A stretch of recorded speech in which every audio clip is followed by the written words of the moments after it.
CBS. Presentation of the National Football League from CBS Sports, home of Super Bowl 35.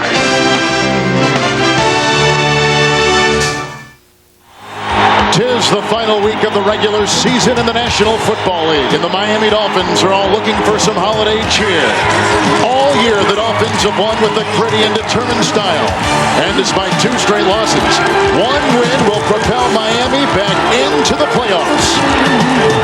To do so, they'll have to go through their longtime rival New England quarterback Drew Bledsoe, who would like nothing card to getting knocked out altogether. Our kickoff is next. It is chilly in Foxborough Stadium today, about a half hour, 45 minutes outside of Boston, 30 degrees. The wind is going at 15 miles an hour right now. Light snow expected later today.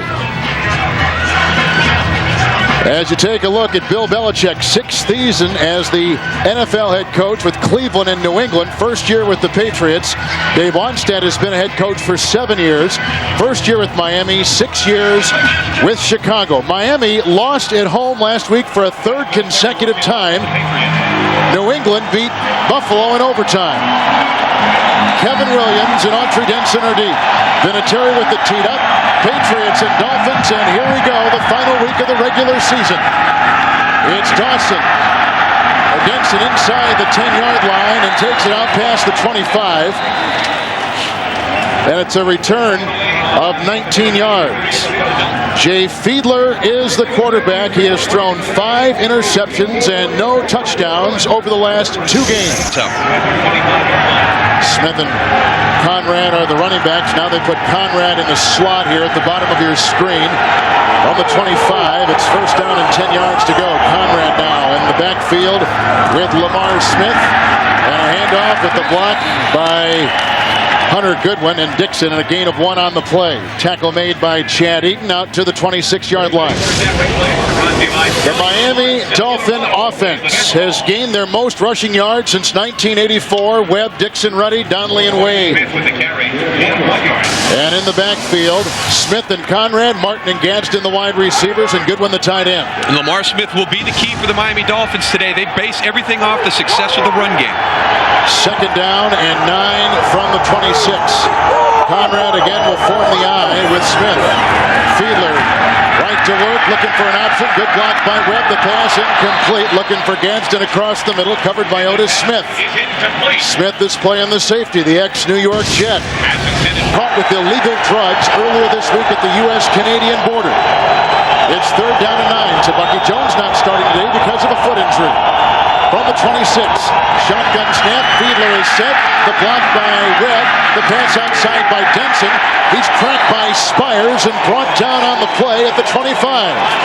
Losing a yard on the play. Teddy Bruschi also helped, and Miami 3 and out. They got a punt. And that's not the start that Dave Wannstedt wanted for Jay Fiedler. He wanted to build his confidence. It's going to be very difficult if they continue to go 3 and out. This is a team that's ball control. They have to have field position. They rely on their defense to get the whole team jump started. Matt Turk to punt back inside his 15-yard line. Troy Brown is deep back seconds in the AFC in punt returns. And signals for, and there's a lot of fair catch back at the 36-yard line. A 39-yard punt.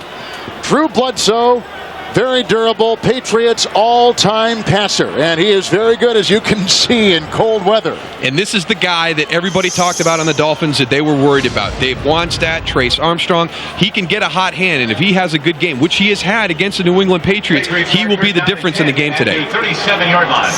Bledsoe will finish with his 2nd lowest passing yard total of his career. From the 37-yard line, 1st and 10. Rutledge, the tight end, is in motion. Handoff to the rookie J.R. Redmond with the block by Wiggins. And a gain of 3 on the play brought down by Kenny Mixon on that line. The New England Patriot offense near the bottom in the NFL. Number 25, Armstrong, Clem, Woody, Asaya, and Robinson Randall. Backfield of Redmond and Carter. Brown and Glenn are the good wide receivers, and Ron Rutledge the tight end. And Troy Brown and Terry Glenn is going to be important for them today, going against Sam Madison and Patrick Surtain, very physical corners on the outside. Second down and 7. Hand off to Redmond again. He is devoured in the middle by Daryl Gardner. No gain on the play. Gardner has had a series of back injuries this year, limited to just 10 games.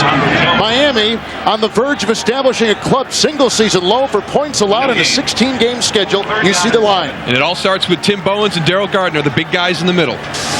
Linebackers, Rogers, Thomas, and Robert Jones. And the secondary will be thrown on here. Surtain, Marion, Walker, and Madison. 2 Pro Bowlers in that foursome. It's third down and 7. Bledsoe with 4 receivers deployed from his own 40-yard line. Here comes Jason Taylor. Big block by Armstrong. The pass high, almost picked off and incomplete. They had Madison and Walker guarding Glenn. Incomplete pass near midfield. 3 and out for the New England Patriots. And like Miami before him, they got a punt on their first possession today. And both of these defenses very good. We're not going to expect a high-scoring football game today. Both physical fronts. They will control the line of scrimmage on each side of the ball. So probably a typical start for what we expected today. Jeff Ogden is deep back. And to punt will be Lee Johnson. Johnson has punted more than any other punter in the history of the NFL. Line drive boot. It'll be returnable. A rarity for Ogden, who bobbles it, picks it back up at the 11. Running outside. Got a block in the play from Tommy Hendricks. Runs down the sideline. He's got the punter to beat. Gets by him. Down the sideline. Knocked out of bounds by Larry Wiggum. At the New England Patriot 33-yard line, a return of 56 yards. Ogden has been criticized for calling too many fair catches. He bobbles that, raises 53, and the Dolphins are in business. Patriots just allowed their largest punt return of the season, 53 yards. Jeff Ogden did it. Ogden is a third-year player who began with the Dallas Cowboys. He's got his Dolphins at the New England 33, first and 10. Hand off to Smith. Nice block by Wade. Tripped up by Brewski. Tumbles ahead for 3 yards to the 30. It'll be second down and 7. As we get an update on an important Baltimore Jets game from Jim Nantz in New York. All right, Kevin, important indeed. And the Jets, Al Groh comes out, no huddle, and the Jets strike right away. Vinny Testaverde on the flea flicker to Dedrick Ward. Quick 7 for the Jets. Let's go back now to Kevin and Darrell.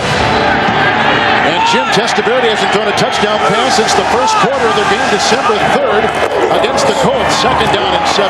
Smith gets a block from Dixon and runs into the grasp of linebacker Ted Johnson and picks up 4 to the 26-yard line. It'll be third and short. And what we're seeing right now is exactly the way Miami plays team football. They get the big punt return on special teams, puts them in a short field position. Now they come out, 2 running plays. They want to get themselves into third and short and third and medium and try and have an opportunity to convert there. It's a conservative approach, but they can do that with that great defense that they have. Wannstedt, a defensive-minded coach. Third down and 3 from the 26. You see their season third down conversion. Hand off to Smith. Grabbed and brought down behind the line of scrimmage. Finished off by Chad Eaton and Otis Smith. But the play was made by Chris Slade beautifully coming out of the linebacking core. And so now, after that long punt return, the Dolphins will be held to a 3-point try. And this is what Miami likes to do. They like to pressure the perimeter in the running game. They're not a big between-the-tackle running team. Their plays are going to come on the outside. Now, Bill Belichick knows that. He's going to take his blitzes, which he normally does, between the guard areas, and he's going to move them out to the edge. Lindamari has only missed 1 field goal all season. That Monday night game against the Jets, 46-yard try here. He's hit 15 consecutive field goals. Hewitt with the hold, and the kick is up and good, and Miami has scored first in snowy Foxborough. Officially a 47-yard field goal, and Miami cashes in on the long punt return of 53 yards. On CBS is sponsored by Southwest Airlines, proud sponsor of the NFL and official airline of the Super Bowl. Blockbuster, bringing entertainment home. And by Bud Light, for the great taste that won't fill you up and never lets you down, make it a Bud Light. If the Dolphins win today, they'll get their first AFC East title since 1994. A 53-yard punt return by Jeff Ogden. And then Olinda Mare just converted a 47-yard field goal with the onside kick here. Out of bounds it goes. As Harold Shaw, a reserve fullback, tried to vacuum it in. The Dolphins and special teams coach Mike Westhoff trying to throw a wrinkle inside the early portion of this game. Now Johnny Greer is our referee today. The ball was kicked off from the 30. It certainly went the distance. Let's go down to the field for Johnny Greer. It should be New England's ball at the 49. And his mic isn't working. It is New England's ball. What'd you think of the gamble? Well, Dave Wannstedt talked about maybe New England taking some chances in the football game, especially in the special teams. Miami has an opportunity to get that. The guy on the outside, I didn't get the number, had an opportunity to recover that. The fake default. 1st and 10 for Bledsoe. Grabbed and brought down. Sacked on the play. Nixon comes up with it. He says he got it. It is. It's a fumble. And Miami recovers it. A flag is down. The flag is back at the 38-yard line in Miami territory. That can wipe away the fumble recovery by the Miami Dolphins. It is cold. As you can see, or maybe his equipment is not working. Well, the pressure comes from Drew Bledsoe's left. It's Jason Taylor fighting all the way down to the bottom. You can see the ball come out there as Daryl Gardner comes in and finishes him off. But last week they had a similar situation where Sam Madison, after a 4th down stop, had an illegal or delayed game penalty trying to get a guy to flinch on the punt.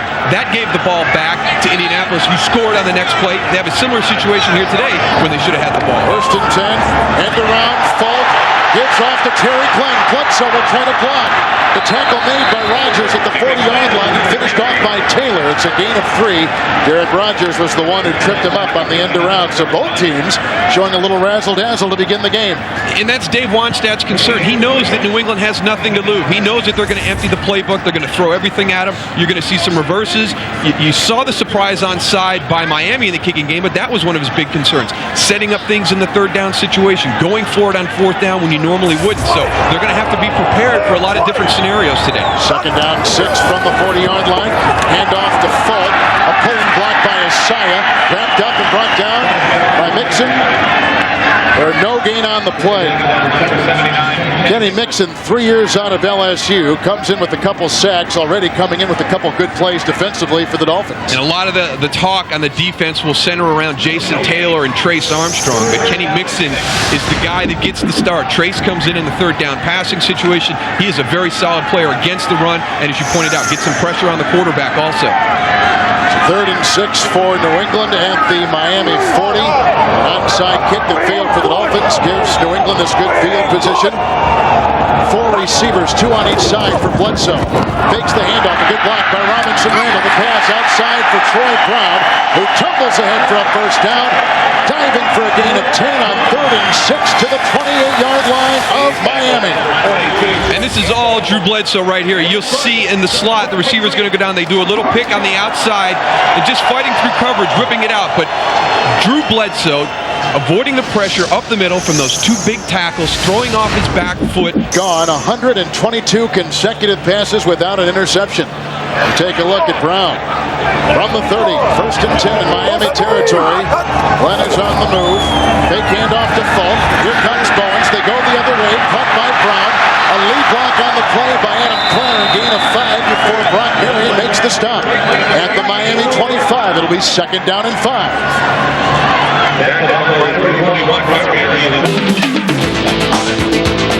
Drew Bledsoe has had great success against this team over the years. He really has. You can see some of the big games that he's put up starting in '94 and continuing to do that. They play twice a year in the division, but we're going to have to work on his wardrobe there. I mean, he may be having good games, but we got to get him updated. 2nd down, short 5 inside the 25. Hand off to Falk. A block from Clem, but that will not stop Kenny Mixon again from coming through with the play.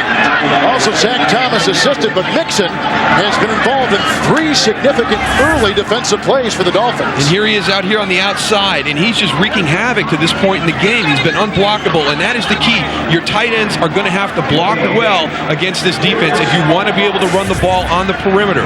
And right now, they haven't done that. Kenny Mixon is dominating the line of scrimmage, going up against the tight ends of the New England Patriots. 3rd down and 5. New England at the Miami 25. Bledsoe. Here comes the rush. The pass caught right on the money. It's grabbed inside the 15-yard line by Troy Brown. Gain of 14 on the play. Ends up at the Dolphin 11. A gain of 14 yards on 3rd down and 5. His second 3rd down catch on this drive. Well, Troy Brown is the guy on the outside. You can see the other receivers going deep and clearing out the area, and Troy Brown slides into the vacated area. This is the thing that New England hasn't been able to do in the past. They've really struggled in their passing game. If you take Troy Brown and Terry Glenn out of the game, there's nobody else there to pick up the production. So Miami, with their 2 corners, has to adjust and know that that's where Drew is going to go to.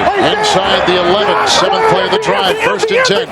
Bledsoe, the block by Robinson Randall. The pass caught by the tumbling tight end, Jermaine Wiggins, at about the 2-yard line. It's a gain of 9. The linebackers got him there, including Rodgers and Zach Thomas. Let's go back to Jim Nantz in New York for this update. All right, how about the Jets again striking here, Kevin? Testaverde to Richie Anderson. Anderson from 35 yards from Testaverde. 14-0 New York. Let's go back to you. Remember, Baltimore's offense is okay. It's their defense, which is #1 in the NFL. Jets have the tiebreaker against the Dolphins. 2nd down, 1 at about the 2. It's Falk with the handoff. And Robinson Randall blocked a corkscrew move, and he's inside the 1. Stopped in the play by Brian Walker. Coming from the secondary. Miami's defense, everybody knows what they do against the pass with the big pressure. The one area that people have been able to have good games against them is in the running game. Edgerrin James had a big game last week. You have to make a commitment to the run. They will make some plays on you.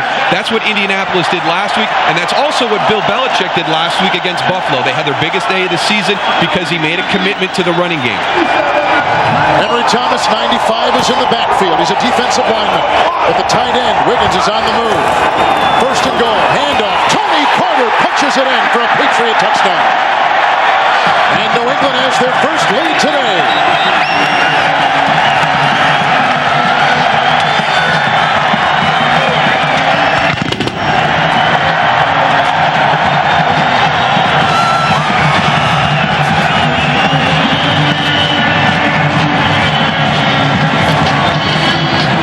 Tony Carter gets his 2nd rushing touchdown of the season.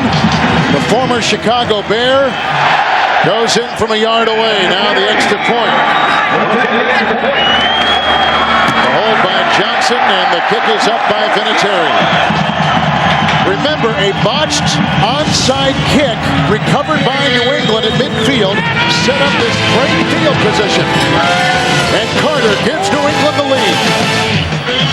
Today shows you everything you need to know about the playoffs on CBS.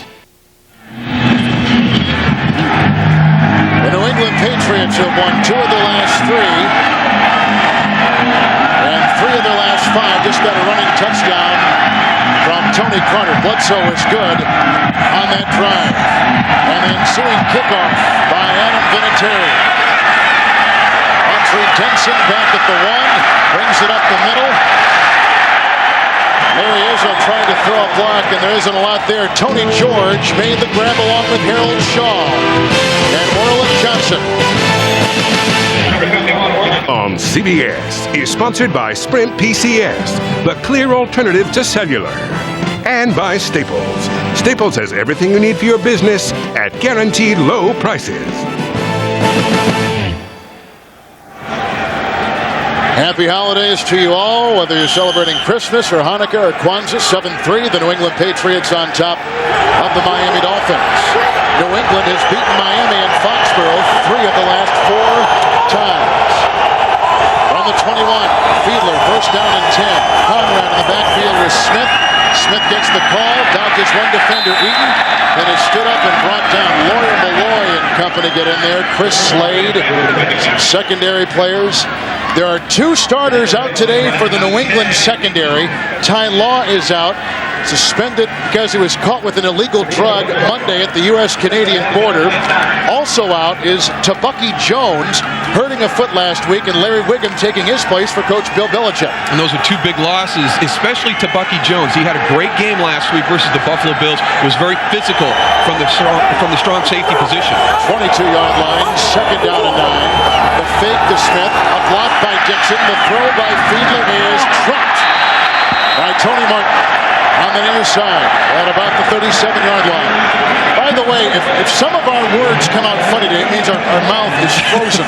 Our lips are sticking together. We are having a hard time. Late season slides by Miami. And they're another group that's had a tough time. In December, they have a history of going into a funk and really kind of backing themselves into the playoffs or not even making the playoffs because of the way that they have been playing in the month of September. They're in the middle of that again right now. They've lost their last 2, which guarantees them their 5th straight losing December. Last year, they lost 5 of their last 6. Third down and 9 from the 22. Fake pitch out of the shotgun. Outside it goes. Caught by O.J. McDuffie. Dancing by Brewski. Breaks a tackle by Sirwonga. Then finally brought down by Antoine Harris at the 29-yard line. It's a gain of 7 and shy of a first down. And Miami still has not gotten a first down. 3 consecutive third downs they have not converted. It's 4th and 2, and they got a punt. And they are not taking advantage of the opportunities that are out there right now. They had the ball on the great punt return at the 32. They had to settle for a field goal. They do the onside kick. They have a guy right there, Brian Walker, with a chance to get it. He doesn't execute it. And then Tony Martin drops a key pass on that series. And the punt by Turk, fielded by Brown, and then knocked out of bounds by Trent Gamble and Arturo Freeman at about the 40-yard line. 5-yard return, 34-yard punt. New England leads Miami. Dolphin defense 3rd in points allowed, number 7 overall in the NFL coming into today. And we saw the onside kick earlier in the game. The reason that Dave Wannstedt can make that call is because of the defense. You see the stats that they have right here. They're 7th in overall defense, 3rd fewest points allowed. He has confidence in the defense to take a chance like that. After the Miami punt, here's a 1st and 10 from the 41. Kevin Falk spinning by defenders and finally brought down by Brock Marion after a gain of 8 up near the 49-yard line.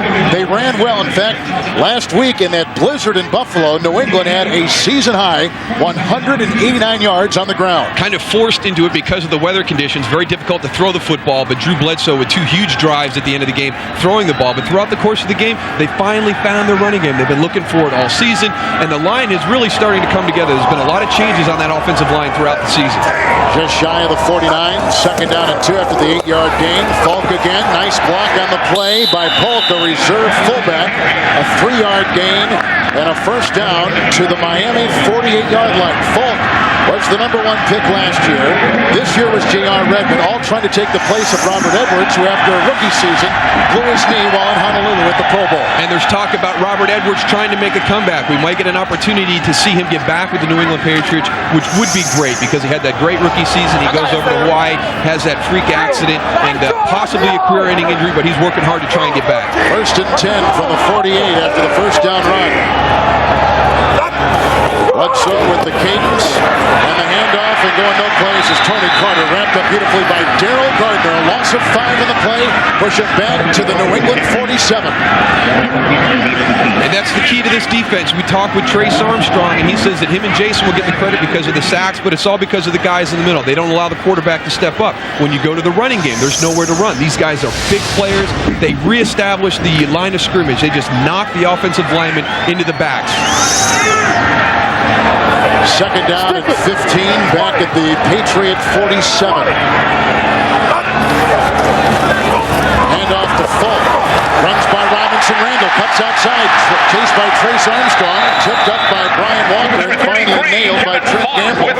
It's a gain of 9. Falk looks very sharp in the game. Marked that ball at the 44-yard line. He's carried it 6 times for 20 yards. And that's what you have to do with this defense. They're very aggressive, but you can take the aggressive style that Miami plays and use it against them. You get into that belly play where you just kind of roll the back. Everybody's zone blocks, goes man on man, and let the back pick and choose his hole, find out where he wants to go.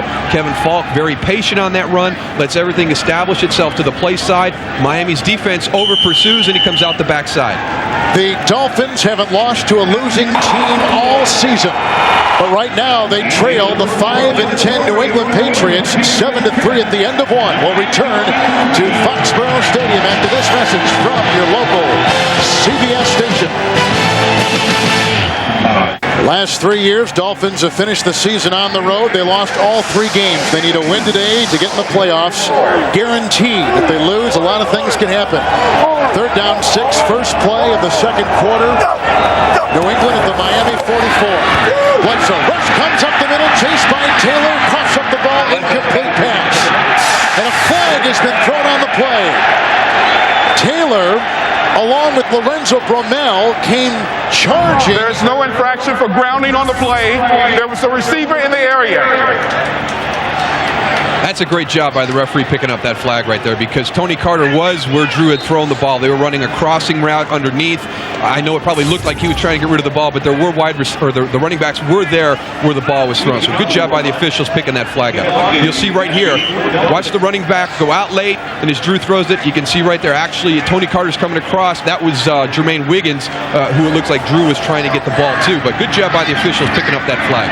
38-year-old Lee Johnson will punt. Jeff Ogden back inside the 15 for Miami. Last time this happened, Ogden returned it 53 yards on a punt return. Good rush put on by Rodgers. Punt is high, landing at the 2, dying at the 3. And the Miami Dolphins will be marooned inside the 5 on a well-placed 42-yard punt by Lee Johnson. Down by Stevens, the ex-Redskin, picked up this week. The Dolphins and Patriots met in Foxborough on the final game of '93. Dolphins needed a win to make the playoffs, but Drew Bledsoe threw for 329 yards and 4 touchdowns, including this touchdown pass to Michael Timpson in overtime.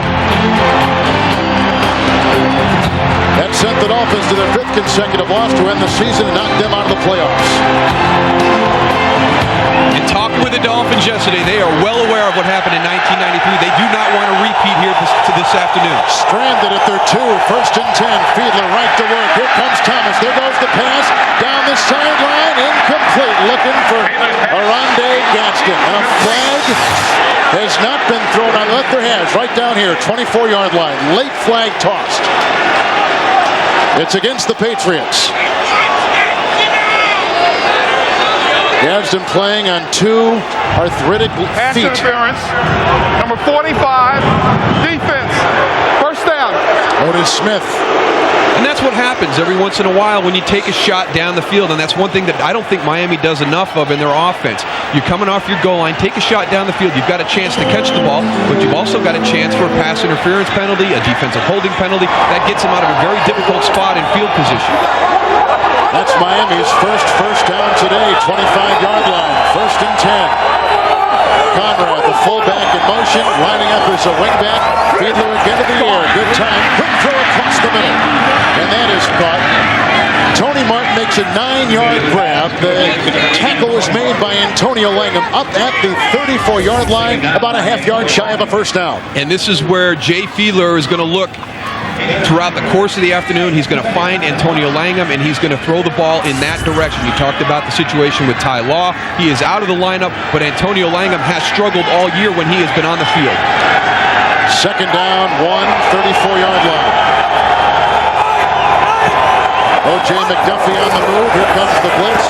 Handoff to Lamar Smith, over 1,000 yards this season. Grabbed by Bruschi after a gain of 2 and should have the 1st down as he chisels his way over the right side of the defensive line up to the 36. 6 carries and 9 yards for him today. And coming up on the NASDAQ.com halftime report, Jim, Mike, and Randy, I have all the scores and highlights and the latest playoff news. It's a lot on their table, but they'll give it to you next on the NASDAQ.com halftime report. Kevin Harlan, Moose Johnston in frigid Foxborough from the 36.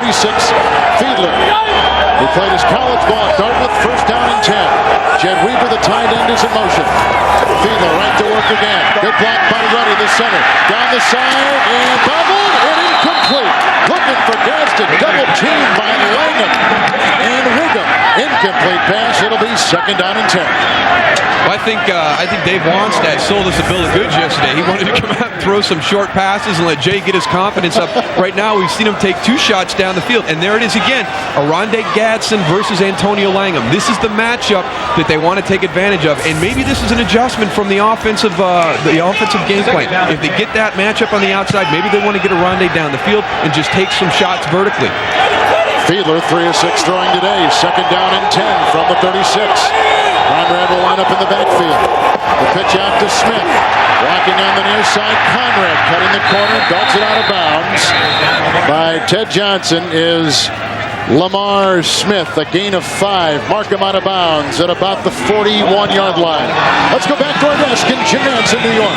Kevin, nothing is going right for the Ravens right now. Trent Dilfer tries to beat the Jets long. Look at this coverage coming up by Aaron Glenn, and he pulls down the interception at the end of the first quarter.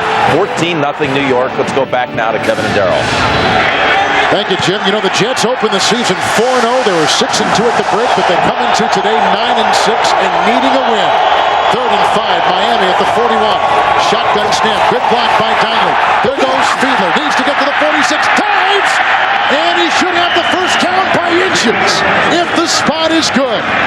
A former decathlete, a guy who at one time thought about competing in the Olympics, picks up a first down as he zigzags the floor and gets the first.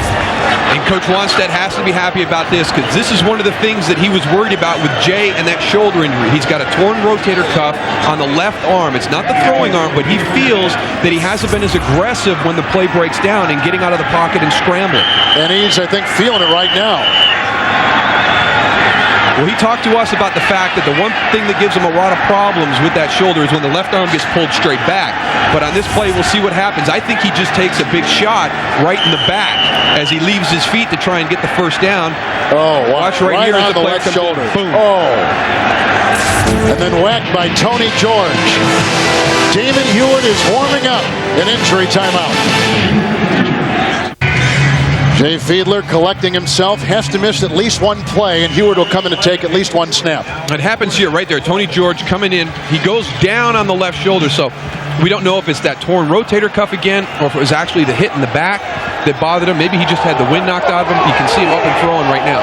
It is the non-throwing shoulder. It's his left shoulder where he's got the torn rotator. 46-yard line on the Hewitt scramble, rather on the Fiedler scramble. And here's Hewitt taking his place. Dumps it off in a little swing pass, which is caught by Lamar Smith. He's down to the 47-yard line. Belts it out of bounds by Thomas and Larry Wiggum. And on the play, picks up 6 yards. You take a look at Hewitt. Last time we saw him 1 month ago in the RCA Dome, leading the Dolphins to a road win of 17-14 over the Colts. And that was a huge day for the Dolphins going into the RCA Dome, playing the division rival. Indianapolis, the season starting to slip away. They were able to go in and have a huge win, but then they've come back and struggled twice at Pro Player Stadium down in Miami. 3 consecutive home losses. 2nd down, long 3 outside the 47 of New England. Hewitt in for the injured Fiedler. Handoff, Autry Denson trying to hop his way for some yards. Picks up 2 and he's shy of the first down. Deion Dyer was a lead blocker, and Dyer, the rookie, is out there slapping guys. You better find a new guy to slap because you don't want to get into a tussle with Ted Johnson. He's going to be on the losing end of that battle. For the best NFL playoff coverage on the net, including game-by-game previews and analysis, click on NFL at cbs.sportsline.com. Fiedler remains on the sideline. A look at Ted Johnson. His defense digging in, trying to stop a 3rd and 1. A 7-play drive right now. Part orchestrated by Fiedler. The last half orchestrated by Hewitt. Inside the 45. Weaver, the tight end, is on the move. Handoff across the middle, and I don't know if he got the first down. It was a dive.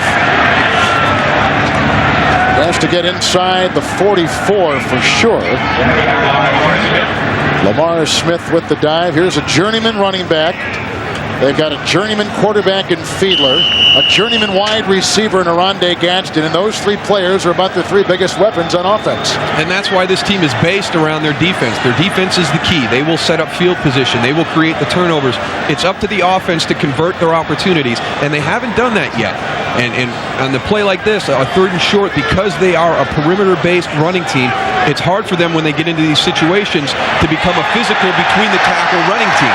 Now, do you go for it on 4th down and inches? You're inside the 45 of New England. You're down in a big game, 7-3. Well, we can see the punt team coming out onto the field right now. Dave Wannstedt made his gamble early in the game with the surprise onside kick that they did not execute. They had an opportunity to recover it, and they missed it. So he's not going to take another chance this early in the game to put themselves in a position where they're down big. What would you do?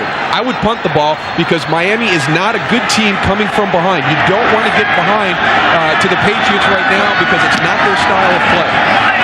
Turf punt back at the 11-yard line.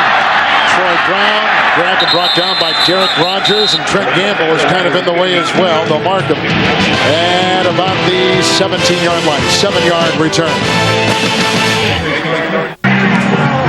The Dolphins have lost 2 consecutive games, 3 of their last 5. Patriots have won 2 of 3, 3 of their last 5. New England leads on a Carter touchdown run after a bad onside kick by the Dolphins gave New England great position. Now the Patriots at their 17, 1st and 10. Fake handoff, and Bledsoe in time dumps it across the middle. It's dropped, looking for Terry Glenn. Incomplete pass. It'll be 2nd down and 10. Well, a win today by the Dolphins gets them their first AFC East title since '94, gives them home field in the playoffs, and they win the division, and they'll take it from there. They could play, or they could get a first-round bye if they win. And all the teams in the AFC East are right in the thick of it. The Jets, if they win, they're in Indianapolis, has to win and have some help. The Jets or the Dolphins would have to lose. So those are the 3 that are really battling for position. Pittsburgh can get in, but all 3 of the AFC East teams would have to lose. 2nd down and 10 from the 17. Blocked by Rutledge, dumps it off in the middle. It's Falk. He got a block from Woody. He runs through the middle of the Miami defense, spinning his way into Brian Walker. Up to the 45-yard line. A monster gain of 28 yards. And a first down for the New England Patriots. And this is not really a well-executed screen. You'll see Kevin Falk come out to this side, but watch the move he has. He has a presence of mind to turn back to the inside because Derek Rogers is right there. A great job by Greg Robinson-Randall to screen him out of the play, and Miami has got to be getting nervous right now with the way this game is unfolding. From the 45, handoff on 1st and 10 goes to Falk, grabbed by Bowens and brought down after a gain of 3 up to the 48-yard line.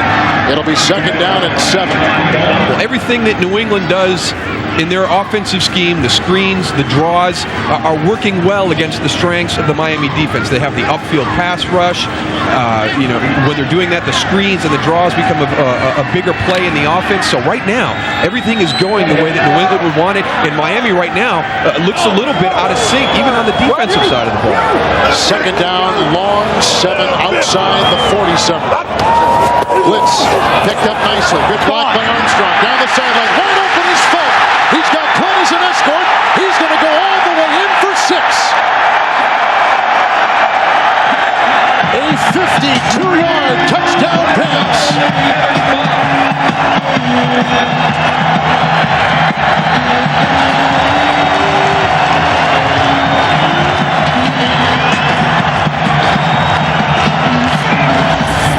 Well, the big thing here is the blitz. Watch Zach Thomas come in. Sully Asaya picks him up, and Kevin Falk just gets lost in the shuffle. Now, that is a blown coverage right there. You do not get that open running a good route or scheming a defense. That is a miscommunication in the secondary and a blown coverage in a blitz situation by the Miami defense.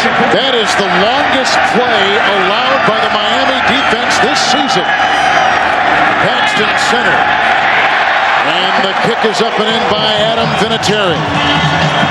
Falk with his first touchdown reception of the season. Bledsoe throws his 20th touchdown pass of the year. 52-yard career-long reception by Falk moments ago. Longest play allowed by Miami's defense this year. Falk also had a 28-yard catch on that same drive. It's 14-3. The ensuing kickoff by Vinatieri. Kevin Williams picked up off waivers after cut by the New York Jets. Gets by Antoine Harris, brought down by Tony George at about the 30-yard line. Now let's take a look. Let's look at Kevin Falk right here. We think he wants to come out of the game right here. Hey, coach, I got to check my helmet or I'm out of wind. Good thing he stays in because he's here. The blitz will come here, and he gets lost in the shuffle down the sideline.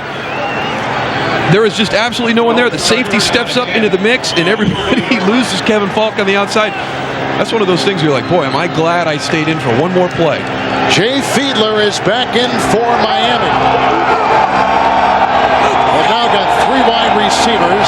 Smith is in the backfield. Here comes Conrad. He'll go out in that slot atop your screen. 1st and 10.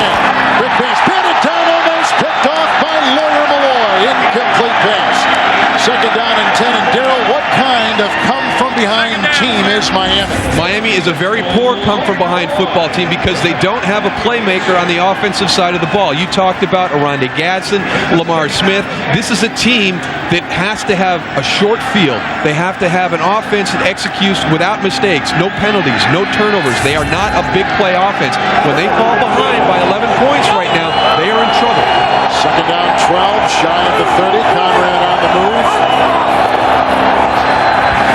Wonderful time, blocked by Dixon. Fiedler right on the money, caught by Tony Martin. And should have a 1st down, gain of 11 on the play, up to the 42-yard line. And they'll move the chains. Tony Martin is the guy that they go to when they want to get some big chunks of yardage. He is their go-to guy. But they have had a lot of injuries to their wide receivers throughout the season. They've really not been able to establish any continuity at the wide receiver spot. Leslie Shepard maybe will be back next week. He had a knee scope. There's Bert Emanuel went down this week with some broken ribs. They've just never been able to establish any sense of continuity at the wide receiver position. Shy of the 42, 1st and 10, empty backfield. And Smith, 4 receivers. Here comes the blitz by Malloy in the pass. Down the field looking for Conrad. Incomplete. The fullback was going downfield. Covered by linebacker Teddy Bruschi at the 26. Incomplete pass. Friday on CBS, if you haven't seen television's highest rated new drama, this is your chance to see how it all began. Don't miss CSI, Crime Scene Investigation. Friday on CBS, 8 Central, 9 Eastern. And that is a matchup that I would like to see the Dolphins take advantage of more. Rob Conrad is a big guy. He's a fullback in the offense, but he's very athletic. They need to get him in the slot, get him matched up with the linebackers of the New England Patriots, and get him downfield. Conrad is out. Dion Dyer is in, a rookie. 2nd down and 10, shy of the 42. Handoff to Smith, grabbed from behind by Hamilton, breaks that tackle. He stands up Bruschi, who can't bring him down, and he is gang tackled near midfield. What a charge by Lamar Smith. Played for Seattle as a 3rd-round pick past couple of years. New Orleans over 1,000 yards this year on the ground for Miami. And when you talk about Lamar Smith, the one thing that people said about him was he wasn't fast enough to be the featured back in an offense. He's got a 4.6 40. Seattle bypassed to get Ricky Waters. New Orleans passed on him and went with Ricky Williams. Well, he outrushed both of those guys this year. And when you can run that hard and that physically, I don't think you need to be a 4.6 guy. He's a tough runner.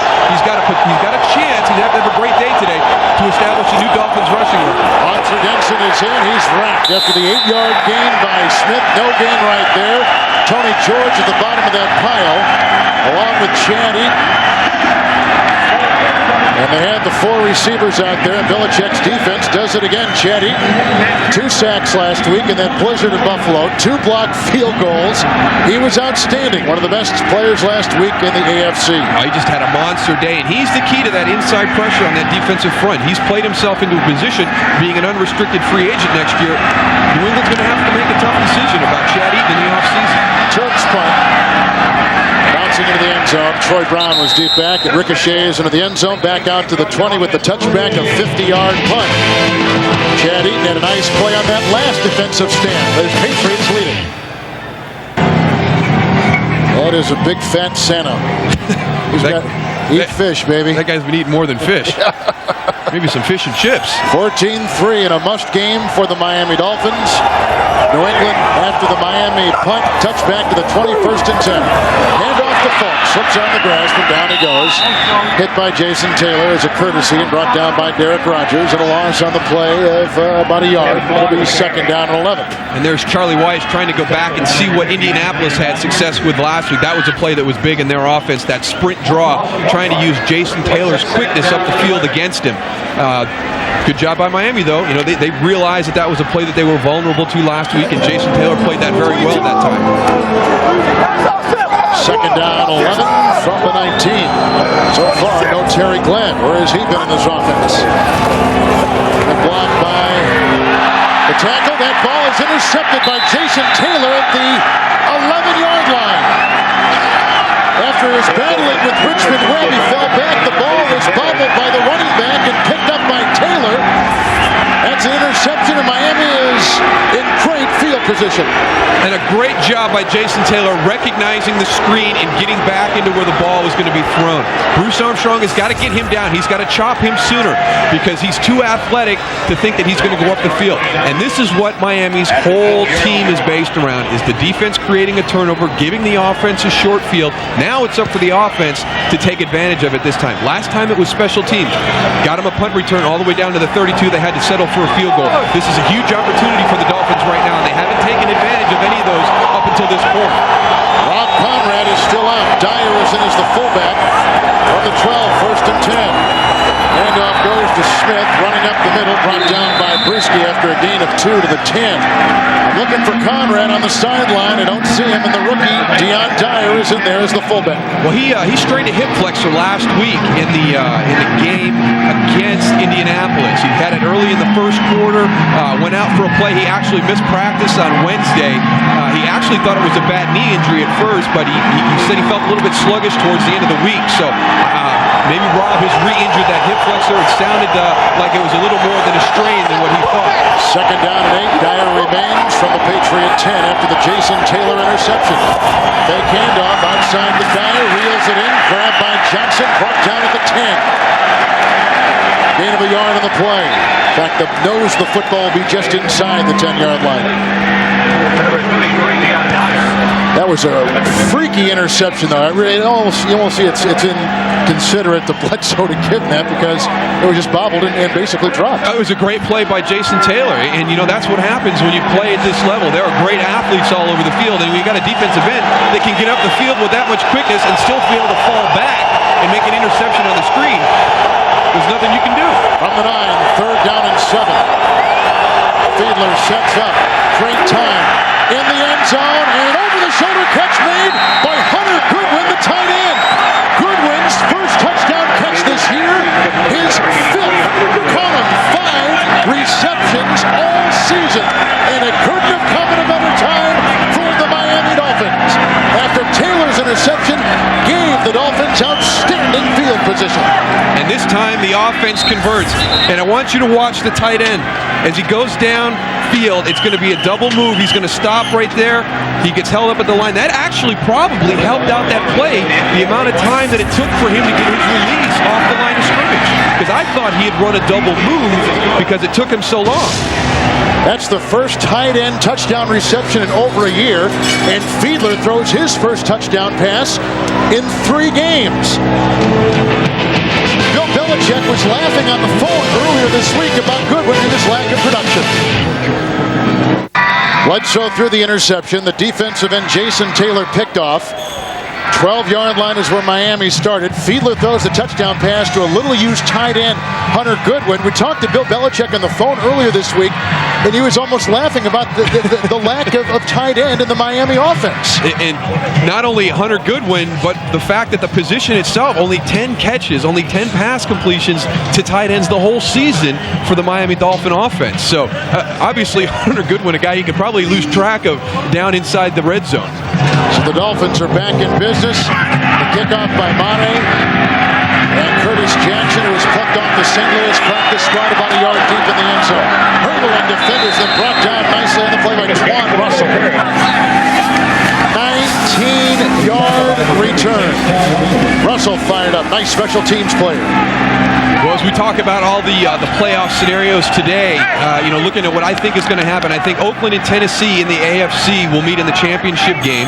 The NFC, to me, is wide open. It's a situation like we had with Atlanta and St. Louis last year, Atlanta from '98. I'm going to go with Philadelphia and Tampa Bay, the great defense of Tampa Bay and Donovan McNabb's ability to ad-lib. So that gives you a Tennessee-Tampa Bay Super Bowl. Tampa Bay playing at their home stadium in the Super Bowl, but I've got Tennessee going. And the key to that is Steve McNair at quarterback. 19-yard line, 4 receivers, Falk in the backfield, first and 10. Blocked by Webb, and a pass by Bledsoe, incomplete across the middle. He was looking for Brown, and Glenn almost in the same vicinity. Incomplete pass. It'll be 2nd down and 10. Well, this is what they did against Buffalo last week. They had the drive at the end of regulation to tie the game. Then they drive in overtime to win. And it was all these crossing routes in front of Drew Bledsoe. In Miami, they knew this. We talked to them yesterday. They were expecting to see this exact same thing. Indianapolis exposed them underneath last week. They knew that New England was going to do the same thing. They're very well prepared for that type of offense. 2nd and 10, 4 receivers again. 3 at the bottom of your screen, 19-yard line. Here comes the rush. The elusive Bledsoe, and I laugh when I say that, now chased by Trace Armstrong. Incomplete pass.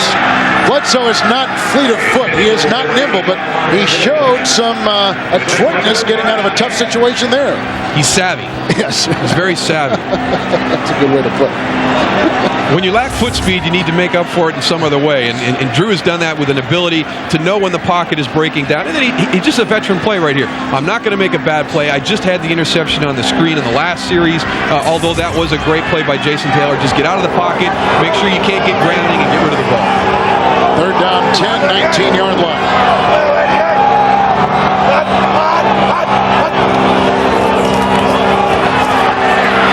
Blocked by Clem. Here comes Bromell, who makes the sack. First Miami sack today. They're one of the top 5 in the league in that category. All the headlines go for Taylor and for Armstrong, but that time Bromell comes in and gets his 2nd sack of the season, makes it 3 and out for the Patriots, and now the momentum has switched in this game toward Miami. And the key has been their defense. They created the turnover, gave them the short field to get the touchdown. Now they come up and make a 3 and out for New England. With the wind, the way it's blowing right now, they will be kicking into the wind. So Miami should again get good field possession, get that short field, and that plays to the strengths. Timeout taken by the Miami Dolphins. They've got 2. Monday on CBS. Gather the whole family and join Charlie Brown and the Peanuts gang for the holiday classic you love. What a way to kick off the night. A Charlie Brown Christmas. That's tomorrow night on CBS. Kevin Harlan, Daryl Moose Johnston. I never thought in my days. You take a look at Rondé Gadsden. We talked with him last night. He has got, a doctor said he's got the feet of a 60-year-old. His arthritis is so bad in his toes and his feet. And so every time he walks, it's like walking on needles. I tell you right now, he is trying to do anything he can to keep him warm. And on a cold day, that arthritic condition is going to feel so much worse. So right now, Rondé Gadsden doing anything he possibly can to get his toes warm to go out. It's blocked inside. Marion came through, blocked the ball on the punt by Johnson. Miami has it at the 9. Twan Russell falls on it. Brock Marion blocked it. And this game has done a head flip over Bill Belichick.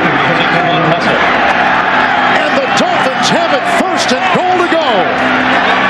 Well, Lee Johnson dropped the snap, and I don't know if it was a bad snap, but he drops the ball.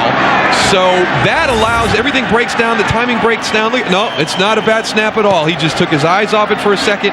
That gives Brock Marion the extra time to get in there. You can see the blocker that he had in front of him released him because the punting game is all based on timing. Brock Marion's going to the Pro Bowl. From the 9, 1st and goal. Fiedler sets. Outside, drops. Rondé Gadsden at about the 10. Incomplete pass. Otis Smith was covering in the area. 2nd down and goal. Intended for Rondé. It's going to be very important for the New England Patriot defense to step up and hold them to a field goal right here. And they've been put in a bad position. They had 1st and goal, or 1st and 10 at the 12 on their last series. Now they've got 1st and goal at the 9. So the defense put in very tough field position situations right now, but they've got to stand up. They've got to rise up and hold the Dolphins to a field goal right here. 3 receivers, Smith in the backfield, 2nd down, goal at the 9. Weaver, tight end now, will become a fullback. Handoff to Smith, zigzags, and is grabbed by McGinnis and drags him to the 3 on a gain of 6. Chris Slade was in there, in addition to McGinnis. I like Lamar Smith. And I think everybody in the Dolphins organization likes Lamar Smith. You hear Joel Collier talk about him, the running backs coach, and he says he's a perfect fit for what they do. He's not a flashy guy. He's not a breakaway guy, but he's a consistent guy. He's there every day at practice. He's there every Sunday working hard, and he's really been the key to Miami's offensive success this year. Deion Dyer comes in. Conrad on the bench. Injured. 3rd and goal from the 3. McDuffie is on the move. The fake to Smith, a good block by Smith to the end zone, and There's a flag, and it's on Lawyer Malloy, covering tight end Jed Weaver. So it'll be first and goal again, and shoved by Malloy. Lawyer Malloy knows that he's got to turn around and play the ball. Pass interference. Number 36, defense in the end zone. The ball will be placed at the 1-yard line. First down. The reason this is pass interference, I want you to watch into the plate. See, Lawyer Malloy never turns around to find the ball. If he turns around and finds the ball, he can have some of that contact. But because he was never looking back and never playing the ball, he gets called for pass interference. Couple tight ends, Dyer in the backfield, first and goal from the 1. It's Smith diving in for the touchdown. And Miami is back on top.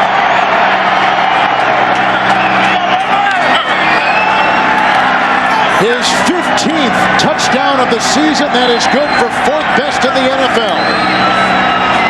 Well, you just mentioned how the complexion of this football game had changed in favor of New England, and now all of a sudden Miami has grabbed back all the momentum from the New England Patriots with a huge play on the defensive side of the ball, and again, their special teams stepping up and giving them great field position. Long punt by Marion of Lee Johnson. Sets him up. High snap by Lydiard. And it goes in, pulled down nicely by Heward, and the extra point is through. And there you see one of the great success stories this season in the NFL. Lamar Smith, 17-14, Miami leads it. And this is just a tough run by Lamar Smith. There's not a lot there. He keeps working, he keeps sliding, keeps moving, able to find a little soft spot, and he falls in the end zone. But it's just amazing to me, knowing what Miami is all about as a football team. They're an offense that's not going to beat you with big plays. They're going to have to drive the length of the field. They're not explosive. They've got a defense that creates field position. They don't do anything poor in special teams. They have good cover guys, good return guys. You see Block Marion blocking the punt, Jeff Ogden with the punt return. Going against them, you know that you just can't have the mistakes that New England has had. I mean, they were in control of this football game about 5 minutes ago, and now all of a sudden it has just totally come back to the Miami Dolphins. Hunter Goodwin caught a touchdown pass earlier after the interception by Jason Taylor. 15 touchdowns by Smith, 4th best in the NFL. 13 on the ground, 2 pass receiving. And Dave Wanstead, who we talked to last night, very relaxed, very comfortable. He knows his team has a lot on the line. A win today, they win the East, they get home field, and maybe a bye. They lose, it's up for grabs.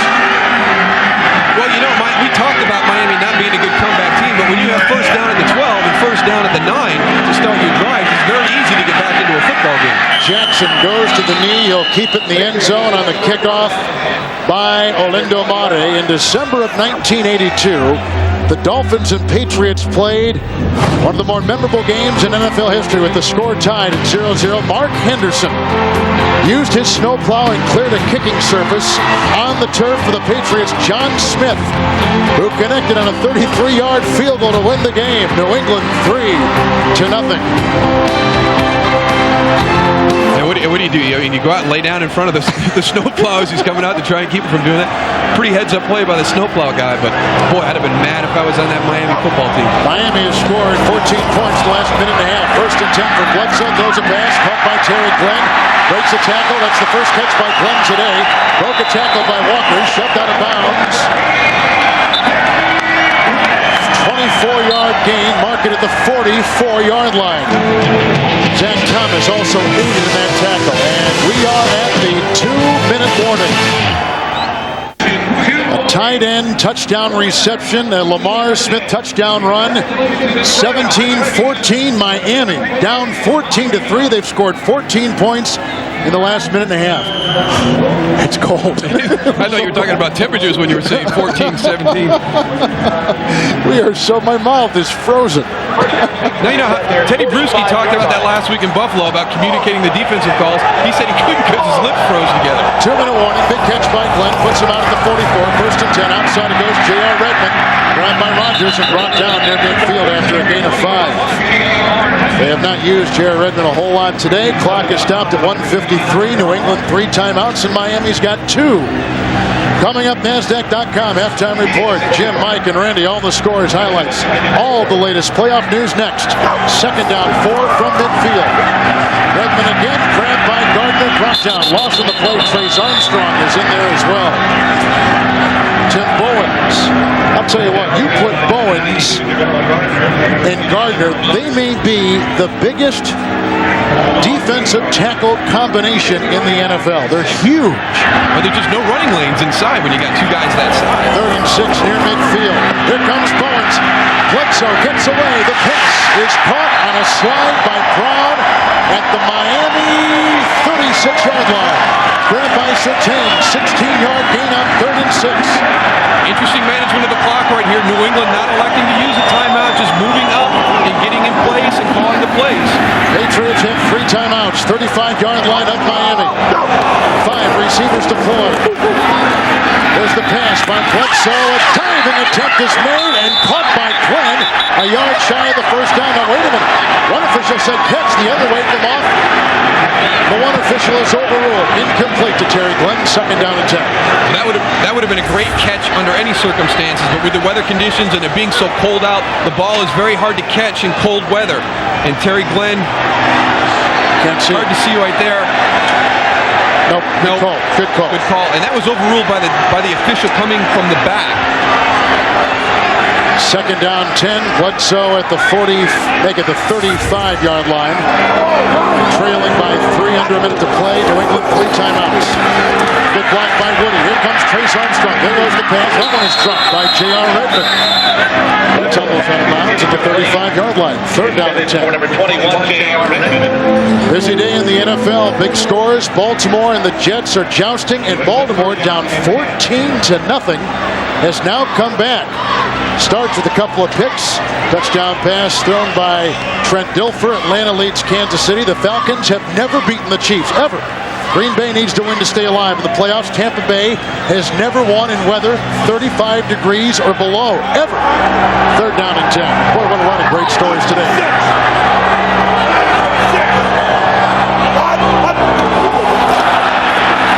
Bledsoe sets. Bang by Bromell. Flag is thrown. Incomplete pass to Glenn. Coverage by Madison. Johnny Greer. By the way, this is one of the best crews officiating in the NFL. 6 of the 7 members of this crew made the playoffs a season ago. It's offsides on Miami. That's going to be on Jason Tucker, flinching a little bit at the point of the snap. I'm surprised. Offside, right defensive end. Still 3rd down. With that penalty, Miami, this version under Dave Wannstedt, sets a franchise record for penalties this season. Last year 111, this year 112. And that is very uncharacteristic of the Dave Wannstedt team. He comes from Jimmy Johnson's coaching philosophy, and that was one of the things that Jimmy Johnson takes a lot of pride in, is not having penalties. 3rd and 5 from the 30. Pass is caught. Tony Carter banging off bodies down to the 23-yard line. Make it Troy Brown with the reception. New England will take a timeout. That is their 2nd.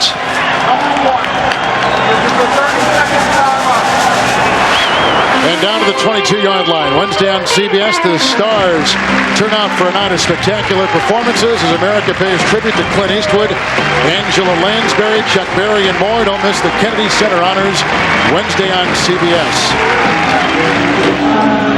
They've changed a timeout earlier, made it an injury timeout, and so New England does have 2 timeouts remaining. There was an injury earlier. We thought the Patriots would be assessed. They are not. 2 timeouts.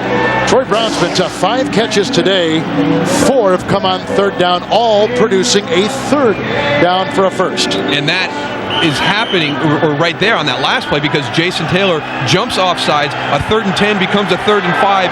Much easier for the offense to convert. Those are the type of penalties that are driving Dave Wannstedt crazy. 1st and 10 from the 22-yard line. Rush comes on, gets away from Bromell. Bledsoe throws incomplete to his running back Redmond. Covered by linebacker Zach Thomas. Bringing up 2nd down and 10. Tennessee plays Monday. Oakland plays later today at home against Carolina.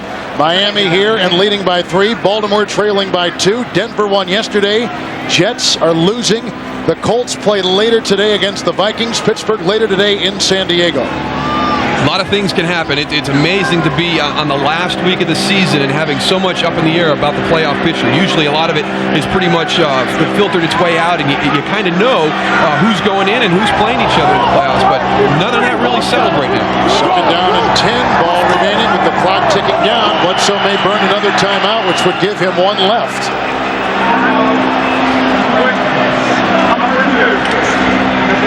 The New England Patriots were using a lot of no huddle a couple of weeks ago, in particular on the Monday night game against Kansas City, and now they're kind of in that same rotation, it seems, but calling a timeout here. Should have stayed with a little bit longer. They did a little bit in Chicago a couple of weeks ago. Giants, boy, are they sitting pretty right now. Won the division, bye in the first round, home field throughout. Vikings, they've got a lot of problems. Injuries to Robert Smith, injuries to Dante Culpepper.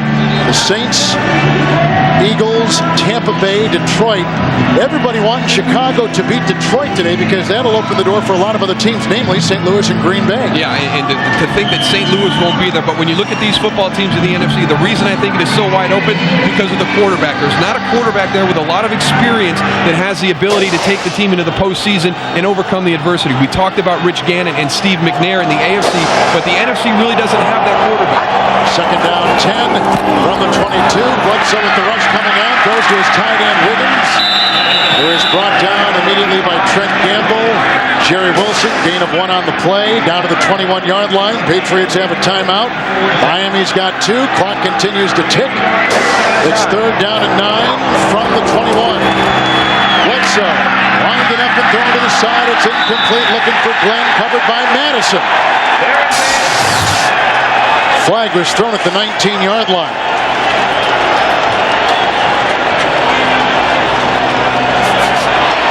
It's on Miami. We didn't get a number, but we will right now. If it's on Madison, he is the most penalized Dolphin. Number 29, defense. First down. Sam Madison leads the Dolphins in penalties. That was his 14th of the season. And Dave Wannstedt has actually talked to Sam about this part of his game. And when you play the aggressive style that he plays at the cornerback position, you're going to get some defensive holdings and some pass interference. It's just the style of this defense. But he is taking some very inopportune penalties. And I think as a coach, you know you're going to have some of these during the course of the game. But the timing of them for the Dolphins, they always come at very critical times. Now first down and 10 from the 16. 9 seconds to play in the half. One timeout for New England. Here's Bledsoe moving up and throwing to the end zone. Caught! Touchdown, Terry Glenn! The Patriots are back on top.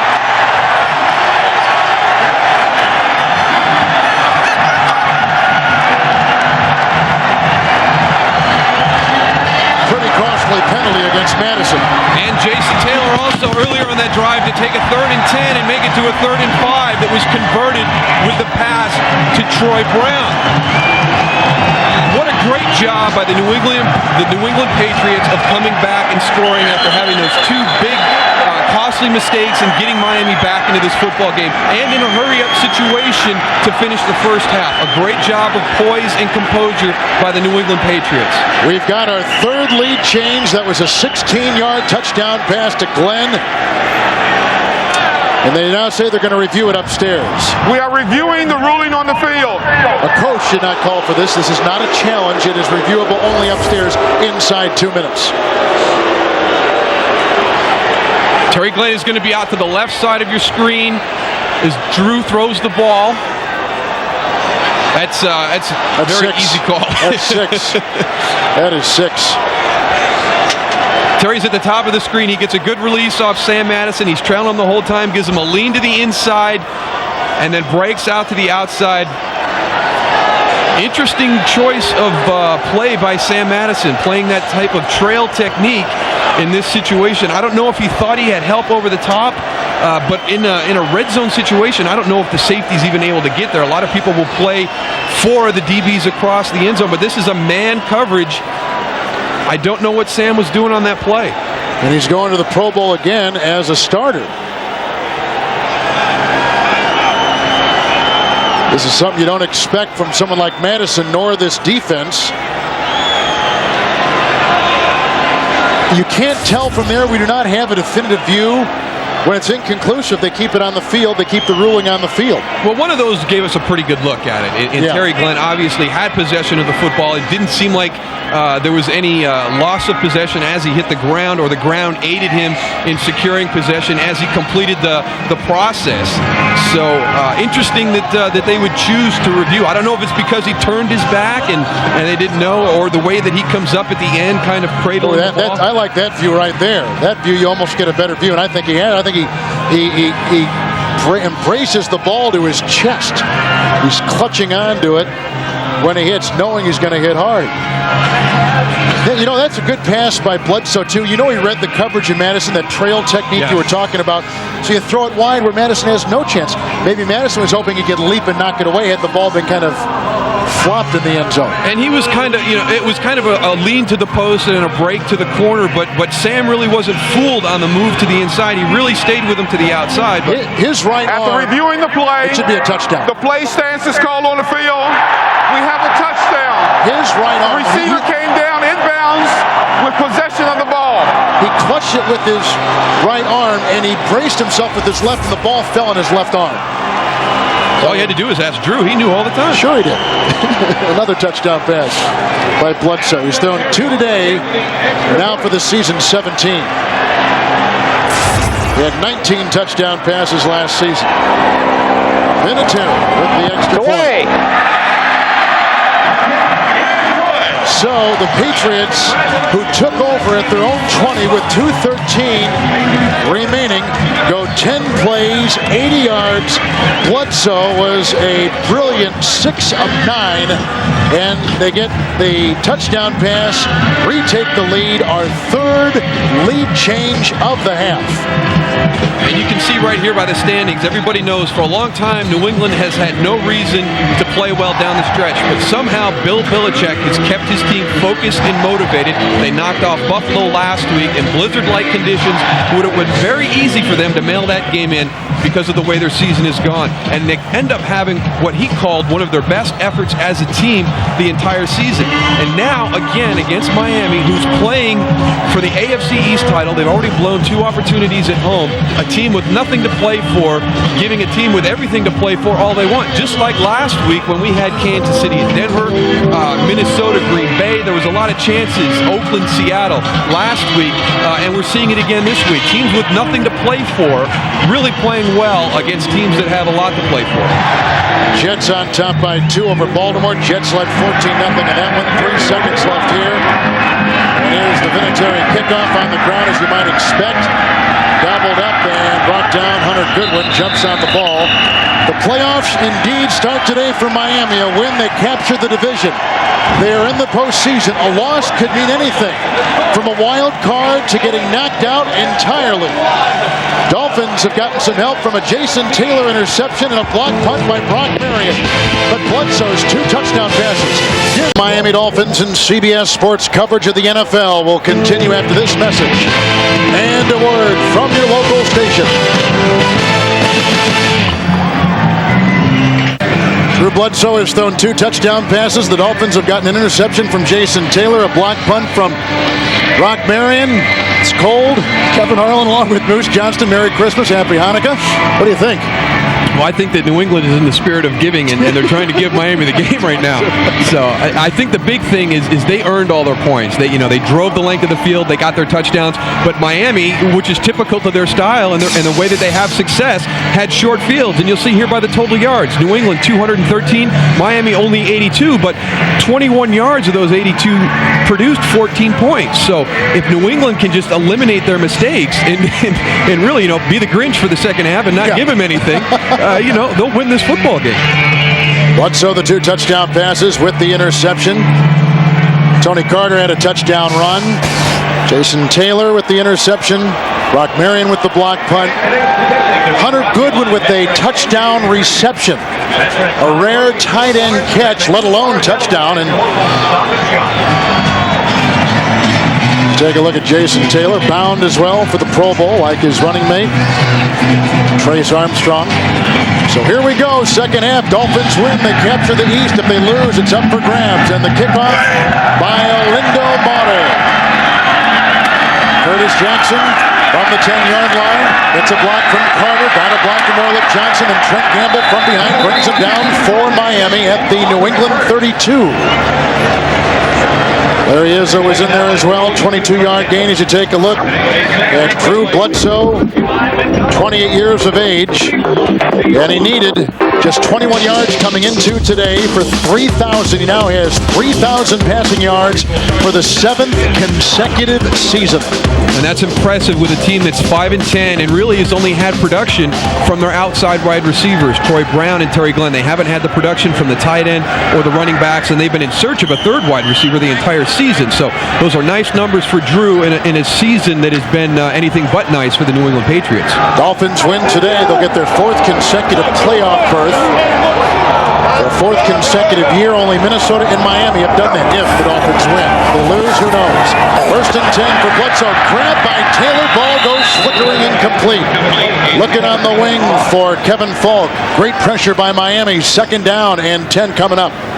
And a lot of guys will worry about Jason Taylor's quickness, but watch the strength he has here. This is just a simple bull rush. He gets inside Greg Robinson Randall and just drives him back to the quarterback. And that is what the problem that Jason Taylor produces for a tackle. He's so worried about that speed rush that he gets back on his heels, and all of a sudden he's strong enough to use that bull rush to walk you back. 2nd down 10 for the 33. Delay handoff to Falk. Cuts back inside, then brought down. Tim Bowens was there. Gain of 2 on the play and mark him down at the 34. Falk had a wonderful first half. Looks like Tim Bowens is still down after that hit. Bowens was in the 98 Pro Bowl.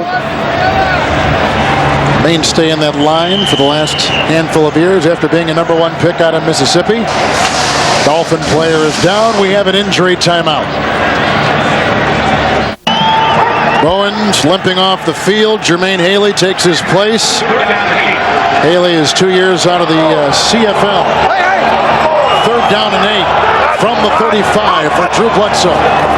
4 receivers out there. The block by Armstrong. The time for Bledsoe. The incomplete pass. I assume he was looking for his tight end Wiggins, but Glenn was in the vicinity. Incomplete pass. 4th and 8. New England's got a punt. I think he was just a little bit high trying to get that ball to Troy Brown. They had some routes to influence the coverage of the Miami defense and tried to bring Troy Brown back underneath in that vacated area, but drew a little bit high on that throw. Johnson had his last punt blocked. Jeff Ogden is back, a 56 now officially, a 56-yard punt return back in the first half. Not a good day for this group right here for the New England Patriots. They told us initially 53, and they gave him an extra 3 yards. Here comes the rush again, this time by Twan Russell. This will be fair caught. McDuffie at the 38-yard line. Bowens trying to knock the cobwebs loose on the side. CBS is sponsored by Southwest Airlines, proud sponsor of the NFL and official airline of the Super Bowl. Nike Shocks, Boeing thoroughly experienced and explained on Nike.com. And by Turning Leaf, it's turning into a very good time for wine. The new vintage of Turning Leaf is here.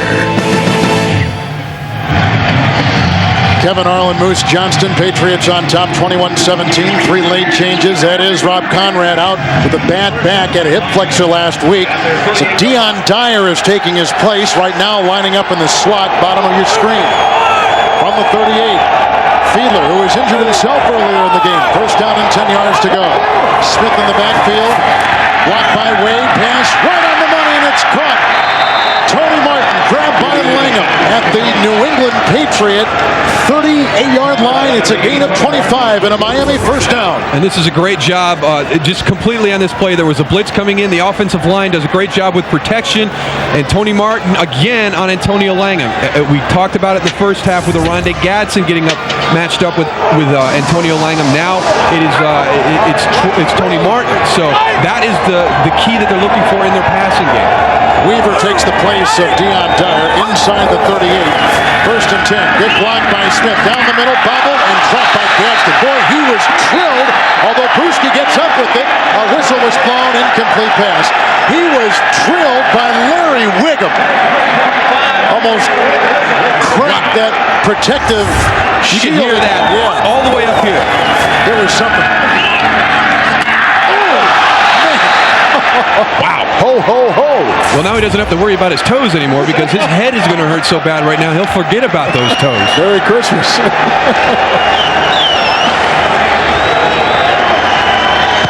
He hasn't caught one today, and they've thrown to him quite a bit. 2nd down and 10 inside the 38 of New England. Weaver again in motion, playing the slot receiver. Blocked by Smith. The pass across the middle to the aforementioned Weaver. Grabbed by Brewski from behind and tackled at the 27. That is a gain of 11 yards and another Miami first down. A breakout day for the Miami tight ends today. It's been unbelievable. Baltimore has taken their first lead. They've scored 20 unanswered points on the Jets.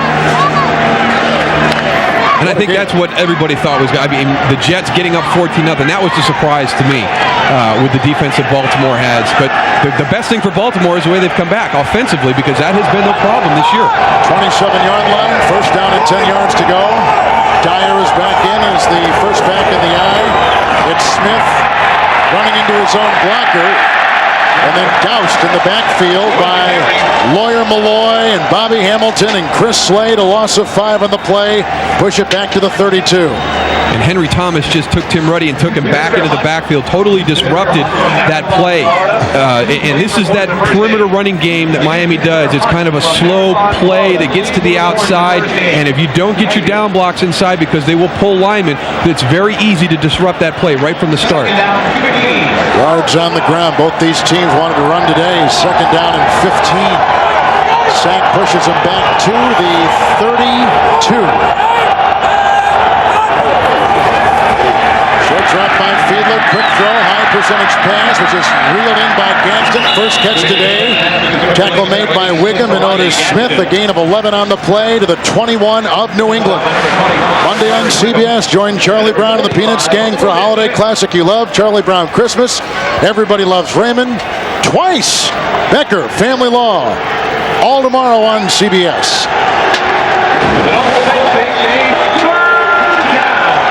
3rd down and 4 at the New England 21.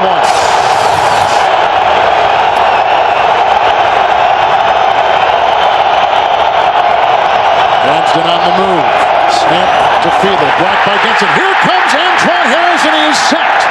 Back at the 31-yard line.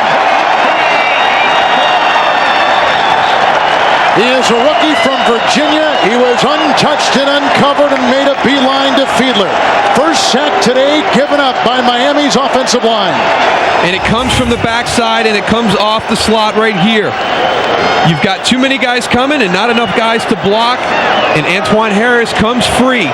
You can see him. He doesn't come off the slot or anything. He's right there. Jay Fiedler has got to see that beforehand and get the ball out quick. That sack moves a possible field goal from the 39-yard line now for a 47-yard attempt.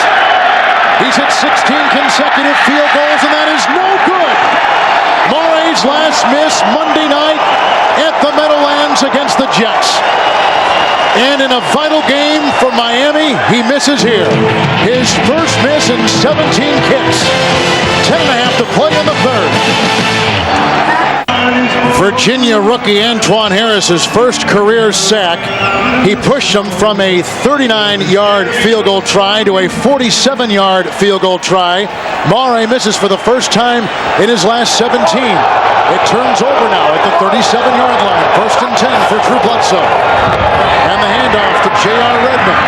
Wrapped up and brought down by Derek Rogers. No gain on the play. Redmond was a 3rd-round pick out of Arizona State.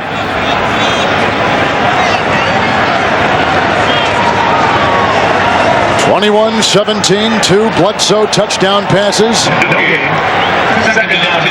We've seen a touchdown run by Carter. 3 first-half lead changes. Redmond has struggled today after really looking pretty good last week until he hurt his foot. 2nd down and 10 from the 37.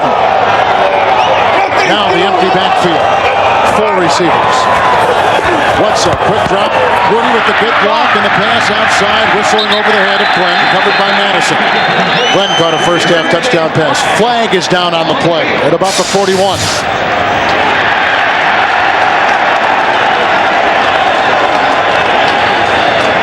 New England won last week in overtime. Holding, 23, defense. First down. Surtain, and Indianapolis beat Miami 2013. More penalties for the Miami Dolphins in this, taking away a 3rd and 10 and creating a 1st down. We talked about the penalties and the inopportune times that they get them, and it's one of those things that Miami can't have happen for them to be successful. They can't have the penalties. They can't have the turnovers. Right now, they have not played the way they need to win. 42-yard line, 1st and 10 by Bledsoe. He throws, caught by Troy Brown, slithering upfield. He crosses the 45. He's down to the 41. He picks up 17 yards on the play. These are two outstanding receivers, Terry Glenn and Troy Brown. First Patriot duo with 70 receptions plus in the history of the franchise. And those are the two guys that Drew Bledsoe is going to go to. And Dave Wannstedt was worried about Drew getting a hot hand today, and he has had that happen to him. Right now, Drew is playing very well for the New England Patriots offense. Dolphin 41, 1st and 10 after the pass of 17 to Brown. Short drop, quick throw. Leaping catch made by the aforementioned Brown. Grabbed by Surtain. Down at about the 32 and about a yard shy of a 1st down. A gain of 9 on 1st down. Right now, you're looking down on the field and you're seeing the Miami defenders just kind of walking around. They're playing in a fog right now. I mean, they have got everything on the line today. They've had 2 chances to do it at home. They haven't been able to. You don't want to put yourself in an all-or-nothing situation in Week 16 on the road, and they are not responding to what the urgency of this situation is right now. 2nd down and 1 from the Miami 32. Fake handoff. Great deceptive move by Bledsoe. He's bought himself a lot of time. It's caught by Wiggins. Banging his way inside the 19. Hit by Robert Jones down to the 19-yard line. 13-yard gain by Jermaine Wiggins, cut earlier this year from the New York Jets and brought in by the New England Patriots. And what an addition he has been, because that is an area that Bill Belichick has been disappointed in. We've talked about the guys on the outside. He's been very unhappy with the production of the interior group of receivers, and Jermaine Wiggins has done a great job for the New England Patriots since coming over from the Jets, and a local boy on top of that. From East Boston High School, 1st and 10. Handoff to Redmond. Grabbed by Haley. Bowen still not in, and a gain of 3 on the play, down to the 17-yard line. Leading tackle line number 94, Jermaine Haley. Well, with New England out of the playoff hunt, one of the things that comes along with that is good draft position. You can see them of the 5-win teams right now in the number 7 slot. The question is, where will they go? A lot of people wanted to get that featured running back because of the injury to Robert Edwards. They feel that that's a need, but Bill Belichick really thinks the need comes in the front 7 of the defensive unit. Bowen's back in, 2nd down, 7 from the 17. There's a block by Clem and Asaya in the pass. Beautifully covered by Derek Rogers on a gain of 2 to running back J.R. Redmond at about the 15-yard line. Now it'll be 3rd down and 5. Rogers has had a nice day at linebacker. He does, and you can see the speed right there of Derek Rogers really closing fast on J.R. Redmond on the outside in the open, an open field tackle. And he has been one of the unsung guys on this defense. We talked about the publicity that goes to the defensive front and also Zach Thomas, but Derek Rogers having a very solid year for the Miami defense. Dime secondary, 3rd down and 5 from the 15-yard line. Bledsoe. Here comes Armstrong. He's chasing Bledsoe. So is Brunell. Armstrong forces Bledsoe out of bounds. At 35 years of age, he makes his first Pro Bowl and is a starter to boot, leading the NFL in sacks. Nice play right there by the former Chicago Bear, Trace Armstrong. And when we talked to him yesterday, we asked him, how come you're having so much success this season? 16.5 sacks. He's going to his first Pro Bowl. You can see the guys for the Miami Dolphins right here. All those guys on the defensive side of the ball. But I liked his response to us. He likes to be mechanically efficient. Yes. And no false steps. He said he's not quick enough to have a hip step. So whatever he has done, he's found something very special this year. High snap by Paxton, brought down, and the kick is up and in, and New England extends their lead. A 33-yard field goal by Vinatieri. Armstrong holds New England's offense to just a 3-point try. Season, Miami's playoff fate was decided by the performance of other teams. This season, they control it. And the Patriots are beating the Miami Dolphins and coach Dave Wannstedt with 6:17 to play here in the third, 24-17. A lot of the guys on the Miami Dolphins very outspoken about that fact. They want to earn their right into the playoffs. They do not want to back their way in. Williams from the 9 for Miami. He gets by Dalton. Grabbed in the play by Orlick Johnson. Tackled by Harold Shaw, 44. Also by Tony George. A win today by Miami. They get home field and a division title. They play maybe next week. Maybe they get the bye, depending on what happens in the NFL. The Jets are losing. Miami is losing. Baltimore is winning right now. Denver won yesterday. They will get to host that first playoff game, which will be the Miami Dolphins, the lowest seeded division champion, playing the lowest seeded wild card. So they will have at least one home game in Miami if everything works out today for them. 27-yard line. First down and 10 yards to go. Weaver will play in the backfield. Fake to Smith. Blocked by Dixon. And the pass to the near side. Caught by Weaver. A lead block right there by Lamar Smith, his running back. And he bangs out of bounds. Jim Nance at about the 43-yard line. A gain of 17. Let's send it to you in New York. All right, Kevin, let's get you caught up to date now. Get up to speed on the NFC playoff picture. Good news for Rams fans. The Lions have fallen behind the Bears. Falk has scored again for St. Louis. Should it stay that way, a Lions loss and a Rams win, St. Louis would make the playoffs. Green Bay needs both the Rams and the Lions to fall. They're leading 14-0. Back to Kevin and Darryl. Thank you very much. Yeah, that Chicago-Detroit game is huge. 17-yard gain moments ago on the pass to Weaver. 43-yard line. First and 10 for Miami. The fake to Smith.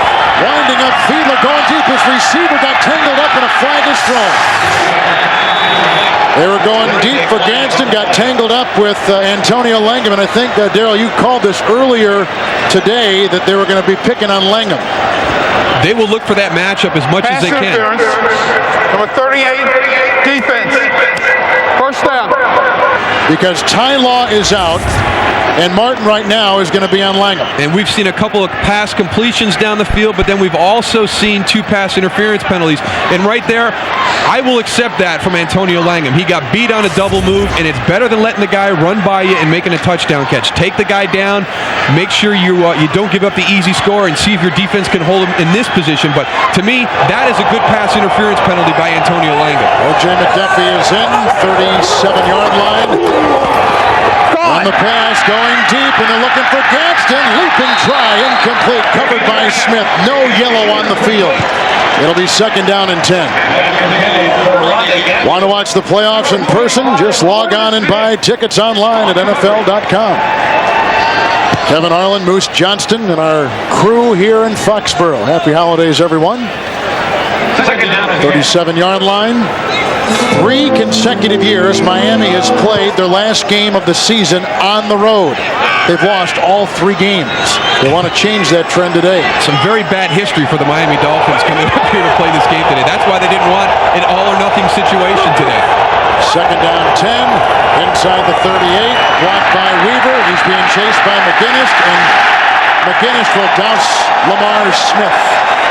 No place to run, no place to hide. Back at the 43-yard line, a loss of 6 on the play. Good play by Willie McGinnis. Third and 16 coming up. We have been on Antonio Langham in the passing game, so we've got to give him his kudos. Willie McGinnis mopping up on that play, but that was forced by Antonio Langham coming up in run support and really forcing Lamar Smith to change direction. So, if we're going to talk about him in the passing game when he makes a mistake, we got to say something nice about him when he does a good job in the run game. J.J. Johnson comes in for the first time back there with Denson. Third down and 16.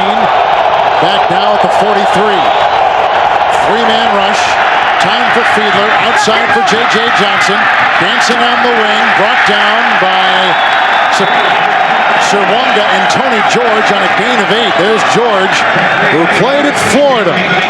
J.J. Johnson picks up not enough for a first down. Had to get down to the 27-yard line. So the defense does their job on New England's side, and they got a punt coming now out of Miami. And let's go back to that pass interference on Antonio Langham. He had a double move by Tony Martin, who was going to run by him if that pass is completed for a touchdown. Instead, he elects to pull the guy down to make the contact, get the pass interference. The defense holds, and Miami is forced to punt. Back Turk the punt, trying to push it in. Troy Brown is deep. That ball lands in the end zone. Trent Gamble hustling downfield. 35-yard punt. And a timeout on the field. Patriots led 21-17 at halftime. They got a field goal here in the second half. 3 times this season, the Dolphins, trailing at halftime, have come back to win. After the punt by Miami from the 20, Drew Bledsoe, 1st and 10. Hand off to Redmond, a block by Isaiah, wrapped up by Zach Thomas and Garrett Rodgers, and thrown for a loss of 2 on the play. 2nd down and 12 upcoming. Right now, let's go to New York and Jim Nance. Kevin, recall it was a 14-0 Jets lead after the first quarter. Tupa punts away to Jermaine Lewis, and the Ravens returner finds an opening 54 yards. He will go for a 10-point Baltimore lead with 6 minutes to go, 3rd quarter. Back to Kevin and Darryl. And Jim, listen to this. Tom Tupa has never in his long career, the former Patriot, now a Raven punter, has never had a punt returned for a touchdown in his career. And what a day for this to happen. Jason Taylor is down. It's 24-17 here. The New England Patriots are on top of the Miami Dolphins. As you take a look at Derek Rodgers, obviously very emotional. They're walking the players off the field right now.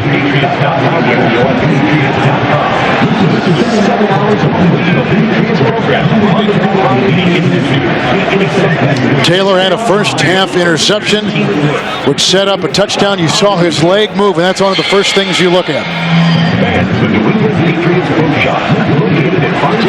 He's had a terrific year, a career year. He's had a sack already today, 15 for the season. First time he's going to the Pro Bowl.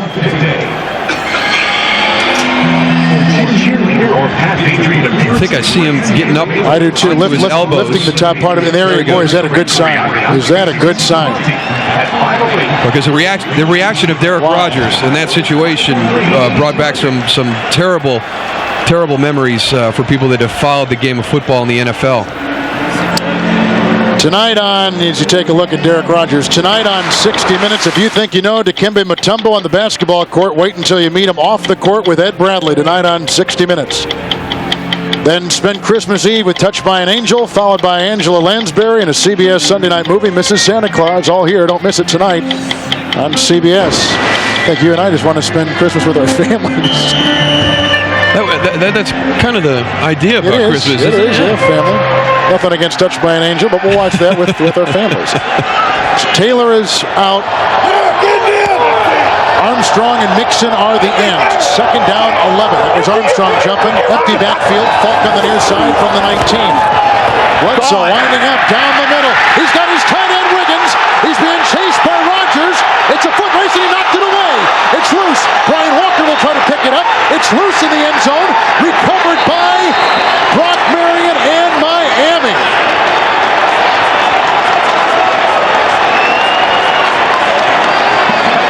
How many times are we going to see this play happen? The last 2 weeks, it's like the new thing in the NFL. These guys get out into the open, and they lose sight of the fact that they still got to protect the football. I mean, this is a huge play in this football game right now. Jermaine Wiggins has an opportunity to put them in position to put the ball away. How about Rodgers? What a heady play. What a heady play. And then he caught it about the 1 and then slid into the end zone. Just a great throw. I mean, the catch, the run. Derek Rodgers, that is intelligent football right there. This is a touchback. They're going to rule he got it in the end zone. It is a touchback to the 20. 1st down and 10 yards to go. Miami dodges another bullet. Handoff. Smith wrapped up by McGinnis, picks up 3, finished off by Lawyer Malloy up to the 24-yard line. Jason Taylor, the word we're getting from the Dolphin sideline, hit in the face, questionable return. But no blood, no bone. I wonder if that means that we might have a concussion involved. We'll try and... The big thing is to see if he's got his helmet anywhere near him, because what trainers will do is come and take your helmet away if you've got a concussion until you can't sneak back out of the field. Shy of the 25, marked it at the 24, 2nd down and 6. Fiedler again, quick throw, good catch by Jed Weaver, grabbed by Malloy and hauled down, 1st down reception up to the 37-yard line, and a good crisp gain of 12. We'll go back and take a look at this play again. the great move by Jermaine Wiggins, the throw by Drew Bledsoe, everything executed well, but you can see how he's carrying the ball right there. He leaves a big void for Derek Rogers to come up and punch that ball out. We saw it against Seattle, Oakland. We had it in Kansas City last week with Kansas City, Denver. When you get out in the open, you still have to protect the football. 36-yard line after the Weaver catch, 1st and 10. Outside it goes, hauled in by Weaver. He crawls up the sideline. They're going to mark him at about the 44. Gain of 9. Now, all year long, up until today, there have been a total of 9 Miami tight end receptions. Today, 5 of them. And that battle right there between Jed Weaver and Lawyer Malloy started on that pass interference that we had in the end zone. They have been jawing with each other since late in the first half. Rob Conrad is out with a bad back. Dion Dyer has seen action in the second half. He's in a wingback position. 44-yard line, 2nd down and 2. Now he gets in the eye with Smith. The pitch out to Smith. A block by Wade. Here comes Wiggum, dosing him at the 41-yard line. Bobby Hamilton fell on him as well. A loss on the play of about 3. Tell you what, there have been some big plays by that defense today in New England. The thing that impresses me the most about what New England is doing is the job that Bill Belichick has done keeping his players focused. Their season's been over for a long time. They come out last week in Buffalo in those conditions and have what he thought was the best effort as a team all season. So, to me, a guy that can get his players motivated in this situation deserves a lot of credit. Lamar Smith, 5 times today, no gain or a loss. 3rd down and 5. Inside the 42. Shotgun snap from Ruddy. Fiedler throws low. If it's a catch, it's a 1st down. Gadsden, did he scoop it in? Did he vacuum it in? They say he did. 48-yard line, gain is 7, and a Miami 1st down, which should take us to the end of the 3rd quarter. Let's watch it again. And one of the things that people talk about Ronnie Gadsden is the hands. He's got big hands. He makes tough catches. Balls that are thrown low, balls that are thrown high. Nice job by Ronnie Gadsden right there, getting down and getting that ball off the turf. We start the 4th quarter. This is like a playoff game for the Miami Dolphins. They win, they're guaranteed a slot. If they lose, it's up for grabs. Anything from wild card to getting knocked out. 1st down and 10, first play of the 4th quarter. From the 48, quickly outside. There's a block by Weaver. Gadsden with the catch. Tackled by Wiggum at about the 48 on a gain of 4. He's into Patriot territory. It'll be 2nd down and 6. Miami losing the tiebreaker to both the Jets and the Colts. That's why those games are vital. Buffalo and the Patriots, of course, out of it. Miami coming in at 10 and 5. If they win the East for the first time since '94. And right now, with the Jets losing, that makes this situation not as dire for the Miami Dolphins as it could be. The Indianapolis Colts have to be excited too, with both of these teams losing at this point. 2nd down 5, inside the 48.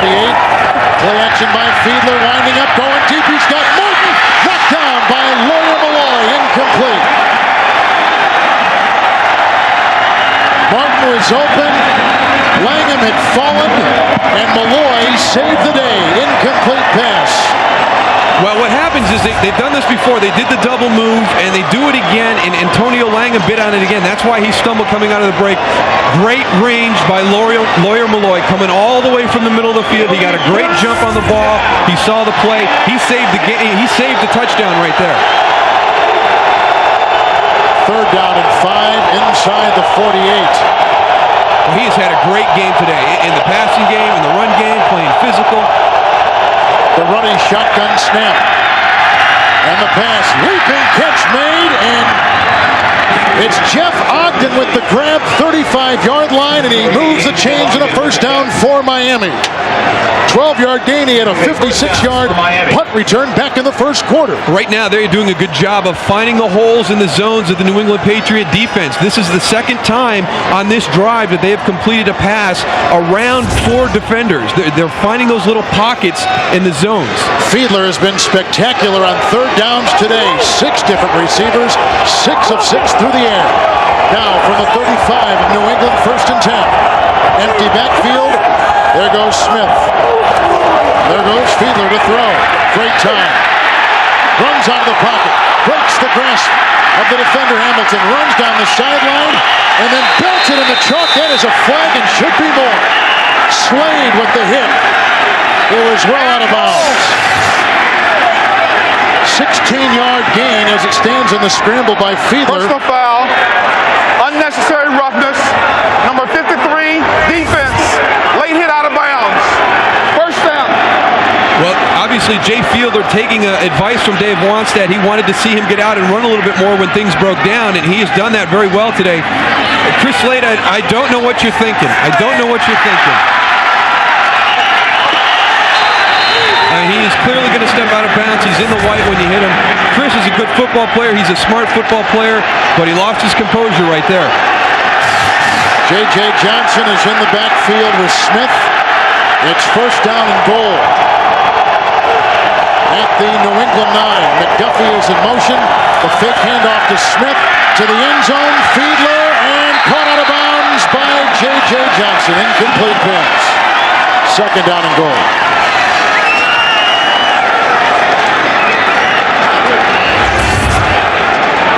Right here, Antico Dalton is the man encouraged, the linebacker. This would be Rob Conrad's play, and I think it's a better matchup if you've got Rob Conrad, but he is not healthy right now.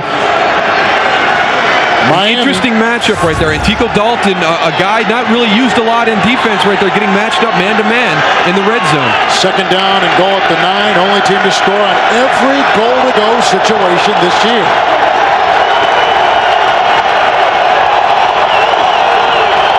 Johnson rearranges himself. Fiedler fires to the end zone right through the hands and incomplete. Tony Martin had it. Ricochets incomplete. Third down and goal.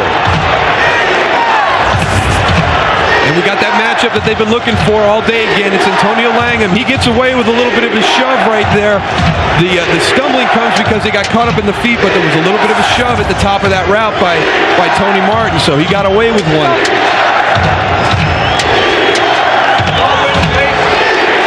Receivers will be Gadsden and Martin. Weaver will be in the slot at the top of your screen. Smith in the backfield. Third and goal. 12th play of the drive.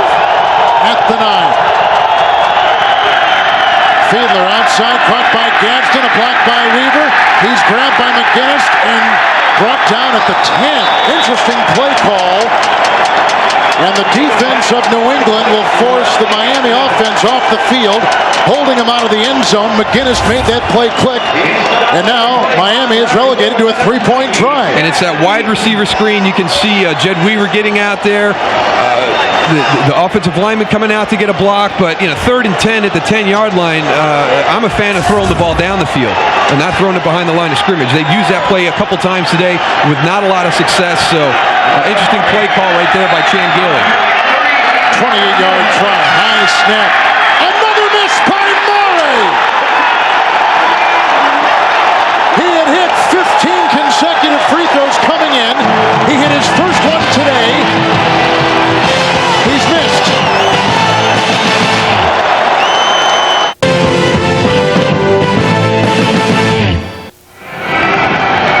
Coming into today, Murray had hit 15 consecutive field goals. Hit his first today, 16 in a row. Now he's missed the last 2. He just missed a 28-yarder, 1st and 10 Falk. A block by Isaiah, trying to find a crack. And then grabbed and brought down on the play for a gain of 4 and tackled by Tim Bowens, who is back in and playing. Marked the ball at the 24-yard line. Well, it's a dire situation for the Miami Dolphins. They're trailing right now, but the good news is that the New England Patriots have not fared well in this position, leading in the 4th quarter with losses to the Jets, the Colts, and the Bills after holding leads in the 4th quarter. So it's been a problem for them all season, and we talked to Ted Johnson about it on the defensive side of the ball. They've gotten to the point where sometimes they've even lost faith where they expect it to happen. Second down, 6 at the 24. Falk again. Breaks a tackle of Rodgers, brought down by Brumell and Marion, and close to a first down near the 30. One more note on Murray to show you how good he has been in his career. He had made 44 of the last 45 inside 40 yards. I mean, he was automatic. And then for this to happen today, in the biggest game, a playoff-like game for Miami, has got to be driving Dave Wannstedt crazy. You put the whammy on him when you put up the stat about them, perfect in the red zone this year. First down and 10 from the 30-yard line. Empty backfield. 4 receivers for Bledsoe. comes Brumell. There goes the pass. Receiver fell. Rogers was over there covering the tight end Wiggins. No yellow on the field. Incomplete. Second down and 10. But Derek Rogers isn't going to let Jermaine Wiggins get him again. So that good coverage on that play. And that's the play that we've seen a lot today from New England. They go with that trips to the left side, and they're running a combination route. Right there, just making sure that everybody in the stadium knows that there was no interference because both guys were playing the ball. And that was the key. We saw it earlier with Lawyer Mallory in the end zone, not looking back and playing the ball, but actually playing the man. So right there, Derek Rogers, not only good coverage, but a good finish at the end of the play. Bledsoe has thrown 2 touchdowns, 1 interception, 17 of 29 today. Second down and 10 from the 30. Hand off to Falk and a side block. Coming through Darrell Gardner. He stuffs him. And a loss of a yard back at the 29-yard line. And coming up on the Subway postgame show, Jim, Mike, and Randy have all the scores and highlights, plus the latest playoff news, all next on the Subway postgame show from New York. Kevin Harlan, Moose Johnston from frozen Foxborough. Isn't he supposed to be in Whoville? Well, it's frozen. That smile's frozen on his mouth, like our lips. Where's Max? Third and 10. Look for Troy Brown here. He's been a great third down receiver today for Bledsoe. Empty backfield again. Uh-oh, everybody moving. Damian Woody was the center and snapped it. There goes the flag. Looked like something was off kilter there. Everything was out of sync on that one. Prior to the snap, false start, number 70, offense, still third down. Their rookie, Clem. But Adrian Clem gets it because the center can never be offsides, and it was Adrian that was up a little bit. Damian not moving, just getting a little bit antsy there. He's got those big guys across from him. We talked about the 2 tackles inside, so yeah, that'll happen to you every once in a while when you're going against a good defender. Third down and 15. That's the first offensive penalty of the game on either side. Bledsoe fires the pass and it's caught. And then fumbled by Brown. It's dead. They say incomplete pass. Incomplete 40-yard line. Brown with a rare third down drop. He had been great on third down receptions today. But New England's not out of the woods yet. You know, they miss an opportunity here to convert on a third and long, but that punt unit's back out on the football field, and this has not been a good play for the New England Patriots today. They've had one return 56 yards. They've had one blocked. So who knows what's going to happen on this one. Good coverage, by the way, in the last play by Surtain. Lee Johnson jacks it high. Ogden back at the 24-yard line. He gets by Wiggum. He got a good block on the play from Jerry Wilson. My goodness. An 11-yard return, a 51-yard punt. Brown dropping what would have been a first down reception. Yet his Patriots still lead.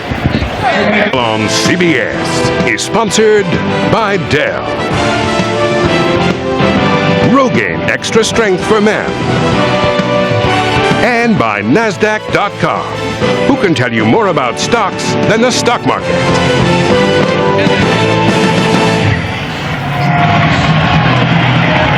Patriots have won 2 of their last 3. Miami has lost 2 in a row coming into today. Dolphins have it after a 51-yard punt and 11-yard return. On the 35, first and 10. Smith in the backfield. Weaver is in that fullback position. And the Fiedler throw is on the money and dropped and maybe intercepted. It was to Martin. Langham was there. Ball was down. Incomplete pass. Second down and 10. Wow, I just thought he made an incredible play on that one. And it's the same route that they've been completing the last few times, that deep post. Nice job by Antonio Langham stripping the ball out of Tony Martin's hands because he's got it there. He delivers the ball well on time, and it looks like he's going to make the catch, and you can see him come in there and make the strip. Boy, and that ball almost did get onto his leg as they rolled out, and he would have had possession. Deion Dyer is in, playing the slot. Now he's in motion. Second down 10. Conrad out with the bad back. From the 35. Fiedler fires the pass, and his receiver slipped. That was Martin on the side. Guarded by Serwanga. Incomplete pass. Langham was over there as well. Third down and 10. This is not a drive where Miami can take it for granted. They can't, because they will be punting back into the wind here at Foxborough Stadium. So the Patriots would end up in good field position if they don't convert and get a first down. Even this offense, too, because one of the things that they try and avoid is the third and long, but we've seen them in quite a few this afternoon. Denson is in, and Ogden is in. Ogden just made his second reception of the season on the last drive, 3rd and 10. Shotgun snap from running. They blow that play dead. Prior to the snap, false start, number 78, offense. Richmond Webb. Still 3rd down. Second offensive penalty of the game for either team. First on Miami. All the penalties today, 4 on the defense of the Dolphins, 4 on the defense of New England. And they continue to have problems putting themselves in bad positions with the penalties. A big concern of Dave Wannstedt as they came into the game. Very uncharacteristic for his team. He's a disciplinarian as a coach, and that's one of the things that he takes pride in, is not having the stupid penalties. Denson is in, 3rd and 15 with the penalty back to the 30-yard line. Shotgun snap, good time to throw, and it is caught by O.J. McDuffie, diving, and the lunge may have gotten him the first down. That extra thrust and acceleration he's got to get to the 45, and that's exactly where he is. And as you pointed out, it was the lunge at the end of this play. It's a completed short pass. It's only 5 yards down the field on 3rd and 15, but it's the effort of O.J. McDuffie at the end of the play and poor tackling by the secondary of New England. He's had 2 catches today, both on 3rd downs. It is very, very close. My guess is short by an inch or 2. Or they make it by an inch or 2. Big play. O.J. McDuffie authored that first down. That was all effort at the end of that play, because it was a completed short pass, and he was expected to be able to run with it after the catch. But the secondary of New England, he split 2 defenders and was able to get the first down. So poor tackling in the secondary of New England. Both teams with 3 timeouts. McDuffie today, both those again on 3rd down. Smith back in the backfield. 3 receivers, 45, 1st and 10. Fiedler. And whips a pass, caught on the near side by the tight end Weaver. Complete to number 82. And then bangs out of bounds, 40-yard line, gain of 15. That is a first down. Weaver was a part-time starter for Philadelphia a season ago. Started 10 games, but he dropped the ball. They let him loose, picked up by Miami, and he's having a career day for the Dolphins today. And I don't know what they saw on film that the tight end gave them the matchups that they would be looking for during the course of the game, because we've been talking about it all day. I mean, they're going to match half of their season's production in today's game. So something on film must have created a matchup that Shane Gailey felt good about. He came in with 5 catches. He's got 5 catches today. Hand off to Smith. A Dixon block, and then he is stormed under by Chad Eaton and Willie McGinnis. Bobby Hamilton was in there as well. And that play there was doomed from the start. Yep, there's McGinnis. And that has been the area that they've really noticed where the shoulder of Jay Fiedler might have been giving him more trouble, is the ball handling. And you can see right there, Jed Weaver, he motioned across, but he came across too far to get back into the play. Jay Fiedler coming out, and that's what Dave Wannstedt thought. He thought the ball handling, more so than the throwing, was where he had seen the lack of production from Jay Fiedler. 2nd down 10 from the Patriot 40. Fiedler again fires the pass. That one is caught by Gadsden, grabbed by Smith, gain of 8 to the 32-yard line. 2 yards shy of a first down. Running today, the Dolphins and Miami trying to go with Lamar Smith. 18 carries, 24 yards. Fiedler's carried it twice for 22. That's been about it. And that has been the key. Jay Fiedler is running the ball when the opportunity presents it, and that was one of the things over the last 2 weeks when they had the losses to Tampa Bay and Indianapolis that he wasn't doing because of that shoulder. Pretty important 3rd and 2. Huge 3rd and 2 right here. 7th play of the drive from the 32 of New England. Fiedler sets, fires the pass, it's caught. McDuffie, he's got the first down yardage. O.J. McDuffie, a gain of 4 on Another third down reception, back-to-back on this drive. And the clock continues to tick. Miami's got all 3 timeouts. And this is that ball control offense that we talk about. They get into the third and mediums, the third and shorts, and try and convert. And that route was designed specifically for that type of situation. And O.J. McDuffie does a great job of running it with the proper depth. So all he has to do is make the catch. He's beyond the yard marker, so if he's tackled immediately, it's still a first down. 2 tight ends and Deion Dyer from the 28, 1st and 10. The fake handoff to Smith. Fiedler going to the side, caught by Deion Dyer, the rookie, gets by Bruschi, bangs into Wiggum, tackled by Malloy and by Ted Johnson on a gain of 12. Miami is buzzsawing the defense on this drive, which began back at their own 35. They get a first down to the 15-yard line of New England. And you want to talk about this game not meaning much to anybody. Listen to these hits. This will be the 3rd one we've had like this today. And you know how much more those hurt when it's cold out? Yes. It is such a difference when you play in cold weather. That is one of the things that cold weather brings about in a football game, is those hits hurt a lot more. On the 16-yard line, 1st and 10 outside. Tony Martin wrapped up and devoured on the play by Willie McGinnis. Make it to Henry Thomas. He's taken down by number 95, Henry Thomas. The New England defense not fooled at all by that. Jay Fiedler comes out, looks to the left, pump fakes, and then turns around and throws back to the right. But a good job by the pursuit of the interior lineman getting back out. They had support from the outside to force the play back inside where the defensive pursuit was coming. 2nd down and 12 at the 18. Clock continues to tick. Miami with 3 timeouts. Fiedler sets. Great time. Good block by Richmond Webb. The pass, and it's caught by Smith. Breaks the tackle by Johnson. Grabbed by Wiggum. The flag is down. He's inside the 5 and to the New England 2. Flag has been thrown. 16-yard gain as it stands right now. It looks to be against New England. Holding. 38. Defense is declined. First down. He's killing him. He's having a long day at the office today. You see here the whole play breaks down. Nobody really gets open, and that was Antonio Langham in the middle of the screen. I don't know if that was holding. He got ran over by Aronde Gadsden, so I don't know how they could have called that one holding. 3 tight ends, 1st and goal from the 2. Dyer and Smith in the backfield. Smith the call, Dyer the block. Smith digging in against Bruschi. Grabbed by Malloy and in for a touchdown. And Miami is 1 point away from tying the game. What a touchdown run. Now, do you go for 2? Now, do you go for 2? Oh, no. You got to kick it and take your chances. You got to kick it and take your chances. What an effort by Lamar Smith. They made a point about the fact that, the speed of him was one of the things that people kind of shied away from him for. But, look, that's Teddy Bruschi and Lawyer Malloy. Teddy Bruschi stands you up in the hole, and then you carry Lawyer Malloy into the end zone on your back.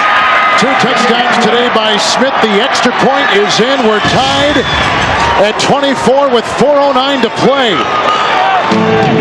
The Dolphins trying to win to guarantee themselves a playoff slot.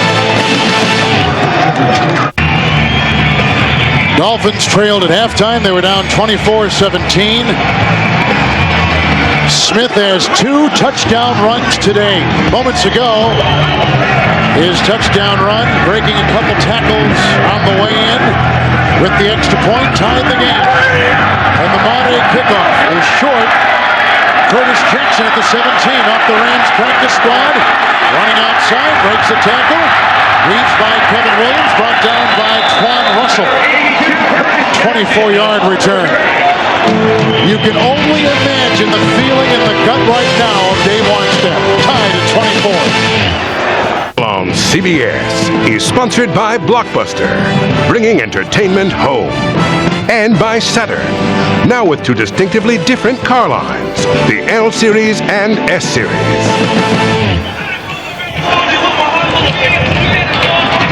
Three timeouts apiece. We're tied at 24. Under 4 minutes to play. Interesting stories on both sides with Antonio Langham taking the place of Ty Law. Langham is hurt the Patriots today. The tight end and the fullback have been catching passes all day for Miami. Those are stories we didn't expect. From the 40-yard line, Patriots have it 1st and 10. Fake handoff to Fulk. Good play action by Bledsoe. Fires down the middle. It's caught. On the near side, grabbed by Troy Brown. Belted out of play by Brock Marion. Gain of 22 yards to the Miami 38-yard line. The biggest story we didn't expect is the amount of points that are being scored today. The first time these teams played, it was 10-3. New England was held to their lowest production on the offensive side of the ball, but as you see on that play right there, I mean, they're playing very well today offensively, throwing the ball well in cold weather situations. The running game has struggled. They haven't had the production like they had last week, but to me, 24-24, I never would have expected. Jason Taylor is back in, 1st and 10. That pass broken up by Robert Jones, and then grabbed on the interception by Zach Thomas. It's the 3rd turnover of the game by the New England Patriots. Zach Thomas, the pick, his first of the season, and Miami has been given new life. Tied at 24, 3rd turnover. This goes to Miami. Robert Jones makes the deflection on Troy Edwards, on Troy Brown, and Zach Thomas, a guy who we haven't called his name a lot today, and he comes up and makes one of the biggest plays so far in the second half. But New England just continually giving Miami opportunities. 3 timeouts remaining for the Dolphins. You see the time and the score from the 24-yard line. Fiedler 1st and 10. Short drop, running the clock, pass down the side, and incomplete, looking for Jed Weaver. He catches 5 passes all season long at tight end. He's caught 5 today. Dion Dyer, a rookie fullback, no receptions in his career. This is rookie season. He's got 2 big catches today from Jay Fiedler. Tonight on 60 Minutes, if you think you know Dikembe Mutombo on the basketball court, wait till you meet him off the floor. Ed Bradley tells you why tonight on 60 Minutes. 2nd down, 10 from the 24.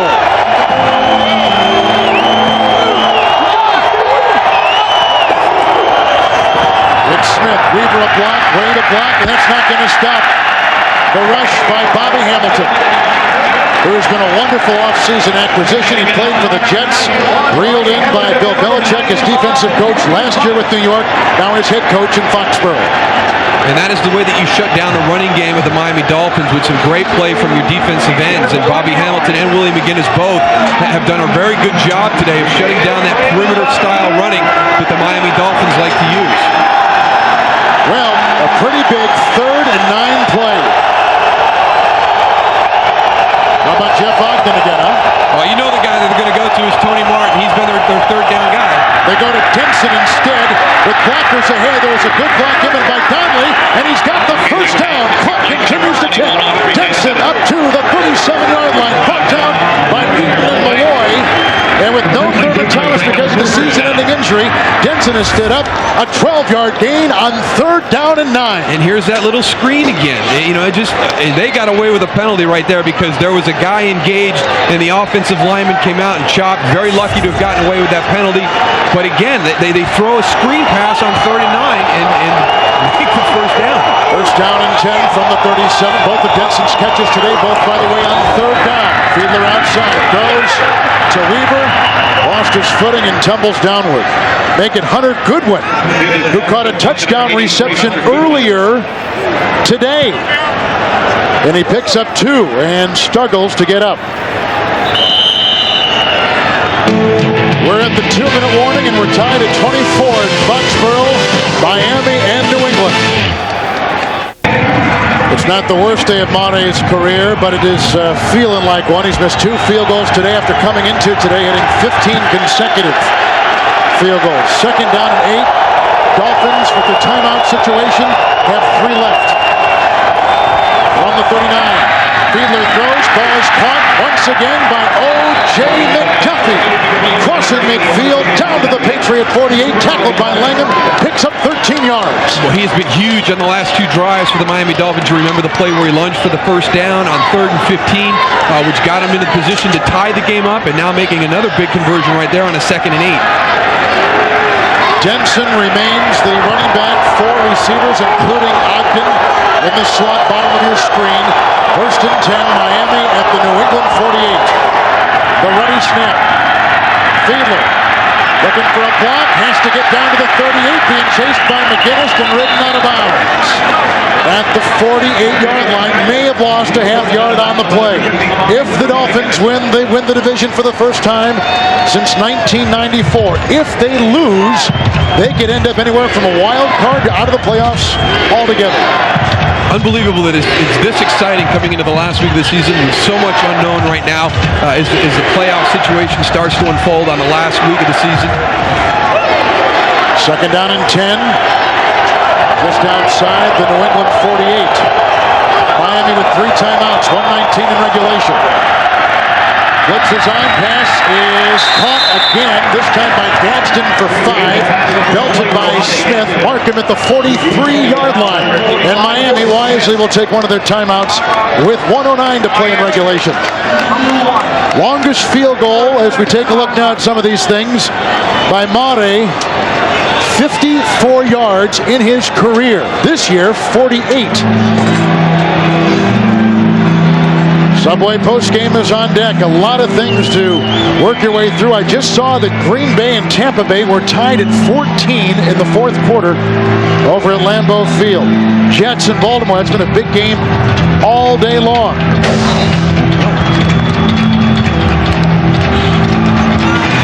The other big one that everybody's got their eye on today, also the Chicago-Detroit game, which last we saw was 13-10 Chicago. St. Louis plays New Orleans later today. Carolina, Oakland later today. Right now, though, 3rd and 5, and all eyes are on Jay Fiedler inside the 43-yard line. Fiedler was knocked out of the game earlier. He landed on that bad left shoulder. He was replaced by Hewitt for a couple plays and has come back in. It came after he scrambled. We are reviewing the play on the field. It's inside 2 minutes. It is not a coach's challenge. Comes from the booth upstairs and the people that are watching. Fiedler today has hit 10 different receivers. And again, the unknowns, all the tight end receivers he hit, including one good one for a touchdown. And then his fullback, Deion Dyer, taking the place of the injured Rob Conrad. And what we're doing right now is to try and find out if this was a catch by Oronde Gadsden. Ground caused it to jar. I think it's a reception. Yeah, he's got possession before he goes down to the ground. The ground doesn't aid him in gaining his possession. The play is complete before he goes down. Well, so many things on the line for Miami. A win, their 11th win of the season, the most since '92. If they win today on the road, it'll be their 6th road win, the most road wins since 1984. That's a catch. Yeah, he's got the ball put away, and it doesn't even come out at the bottom. So, yeah, that is one of the things that Oronde Gadsden is known for. He makes the big catch. He makes the tough catch. A lot of acrobatic catches, and we talked about it. He's got those big hands. So once he gets those hands on it, it's not going to come loose. New England has won 3 of the last 4 against the Dolphins here in Foxborough. And all you have to do is go back to the '93 season. After reviewing the play, the ruling stance is called on the field. We have a completed catch. The ball came loose after the player's elbow hit the ground. Remember that '93 season, the season finale? Dolphins, if they won, were in the playoffs. They were knocked out in overtime. Bledsoe with a touchdown pass. 33-27. Bledsoe was a rookie. And that was a rallying point for New England all week and kind of a warning for Miami all week because the scenarios were almost identical to that situation in 1993. 3rd down and 5. Fiedler has not missed a 3rd down pass all day. From the 43. Fiedler fires a pass and it's caught. Grabbed at the 36, good for a first down. Again, an 8-yard reception, and in that pile, somehow, someway, you see Oronde Gadsden, who was whacked hard and is holding his rib in his back and is slow to give up. And Otis Smith was the one to deliver the blow. 2nd consecutive play where he's taken a hard hit. And made a very difficult catch, leaving his body exposed. This is an injury timeout, so the Dolphins will lose a timeout because of this injury timeout. That's a short timeout, Miami. I think it's there at the end. I don't even think it's a hit. I think it's as the pile shifts at the end, he got kind of bent in an awkward position, and you could see him reach for his rib, maybe his back at the end of the play. We got to start talking Monterey field goal range right now. They're at the 35-yard line. His career best is 54. He's knocked in a 48-yarder this year. Right now, it is a 53-yard try. But if the wind is any indication from the flags on the rim of the stadium, it is into the wind. And it's into a pretty good wind right now. It's starting to pick up as the game has progressed. It has gotten stronger. So I think you're talking possibly 5 yards off of what he would be capable of kicking because of the wind. So I might back his maximum from 54 down to 49, 48, and his long for this season down to about 42, 43. First down from the 35-yard line. Miami's got one timeout left. Are they bringing the blitz? It looks like it. Here they come. Hand off to Denson. Runs into his own blocker and brought down by Otis Smith and Larry Wiggum. Stuffed right there. Clock continues to tick. Miami's got a timeout. Dolphins took over at their 24 with 3:44 left. Coming up, the 10th play of the drive as you see Monterey limbering up. Second down and 11. Incomplete. Clock is stopped at 22 seconds on that 3rd and 11. Facing now Miami. You talked about the blitz on the play before. Here they come again. 4 guys coming up the middle.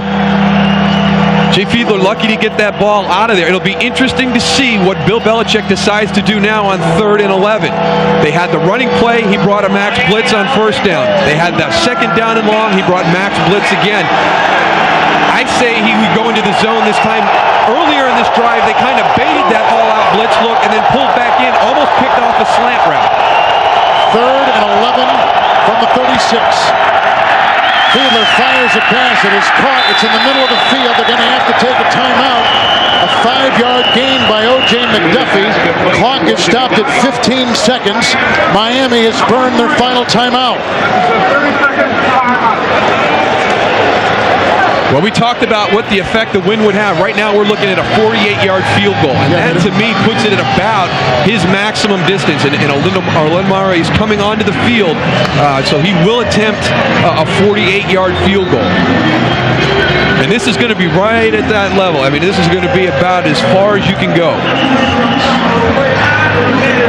So it is 4th down and 6. They had to get down to the 25-yard line. The wind is in his face. It is bitterly cold. And Monterey, who has had a nightmare of a day, missing from 47 and 28, will try a 49-yard field goal. Lydiard the snap. Hewitt the hold. The kick is up. It is long enough. It is good. The Dolphins have the lead.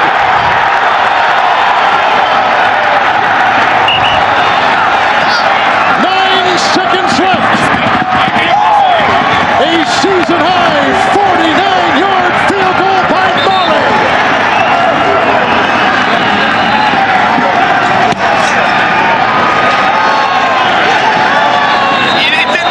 Incredible. I didn't think he was going to be able to get it there. But he knows immediately. I tell you what, this has got plenty of leg. Plenty of leg right there for that one.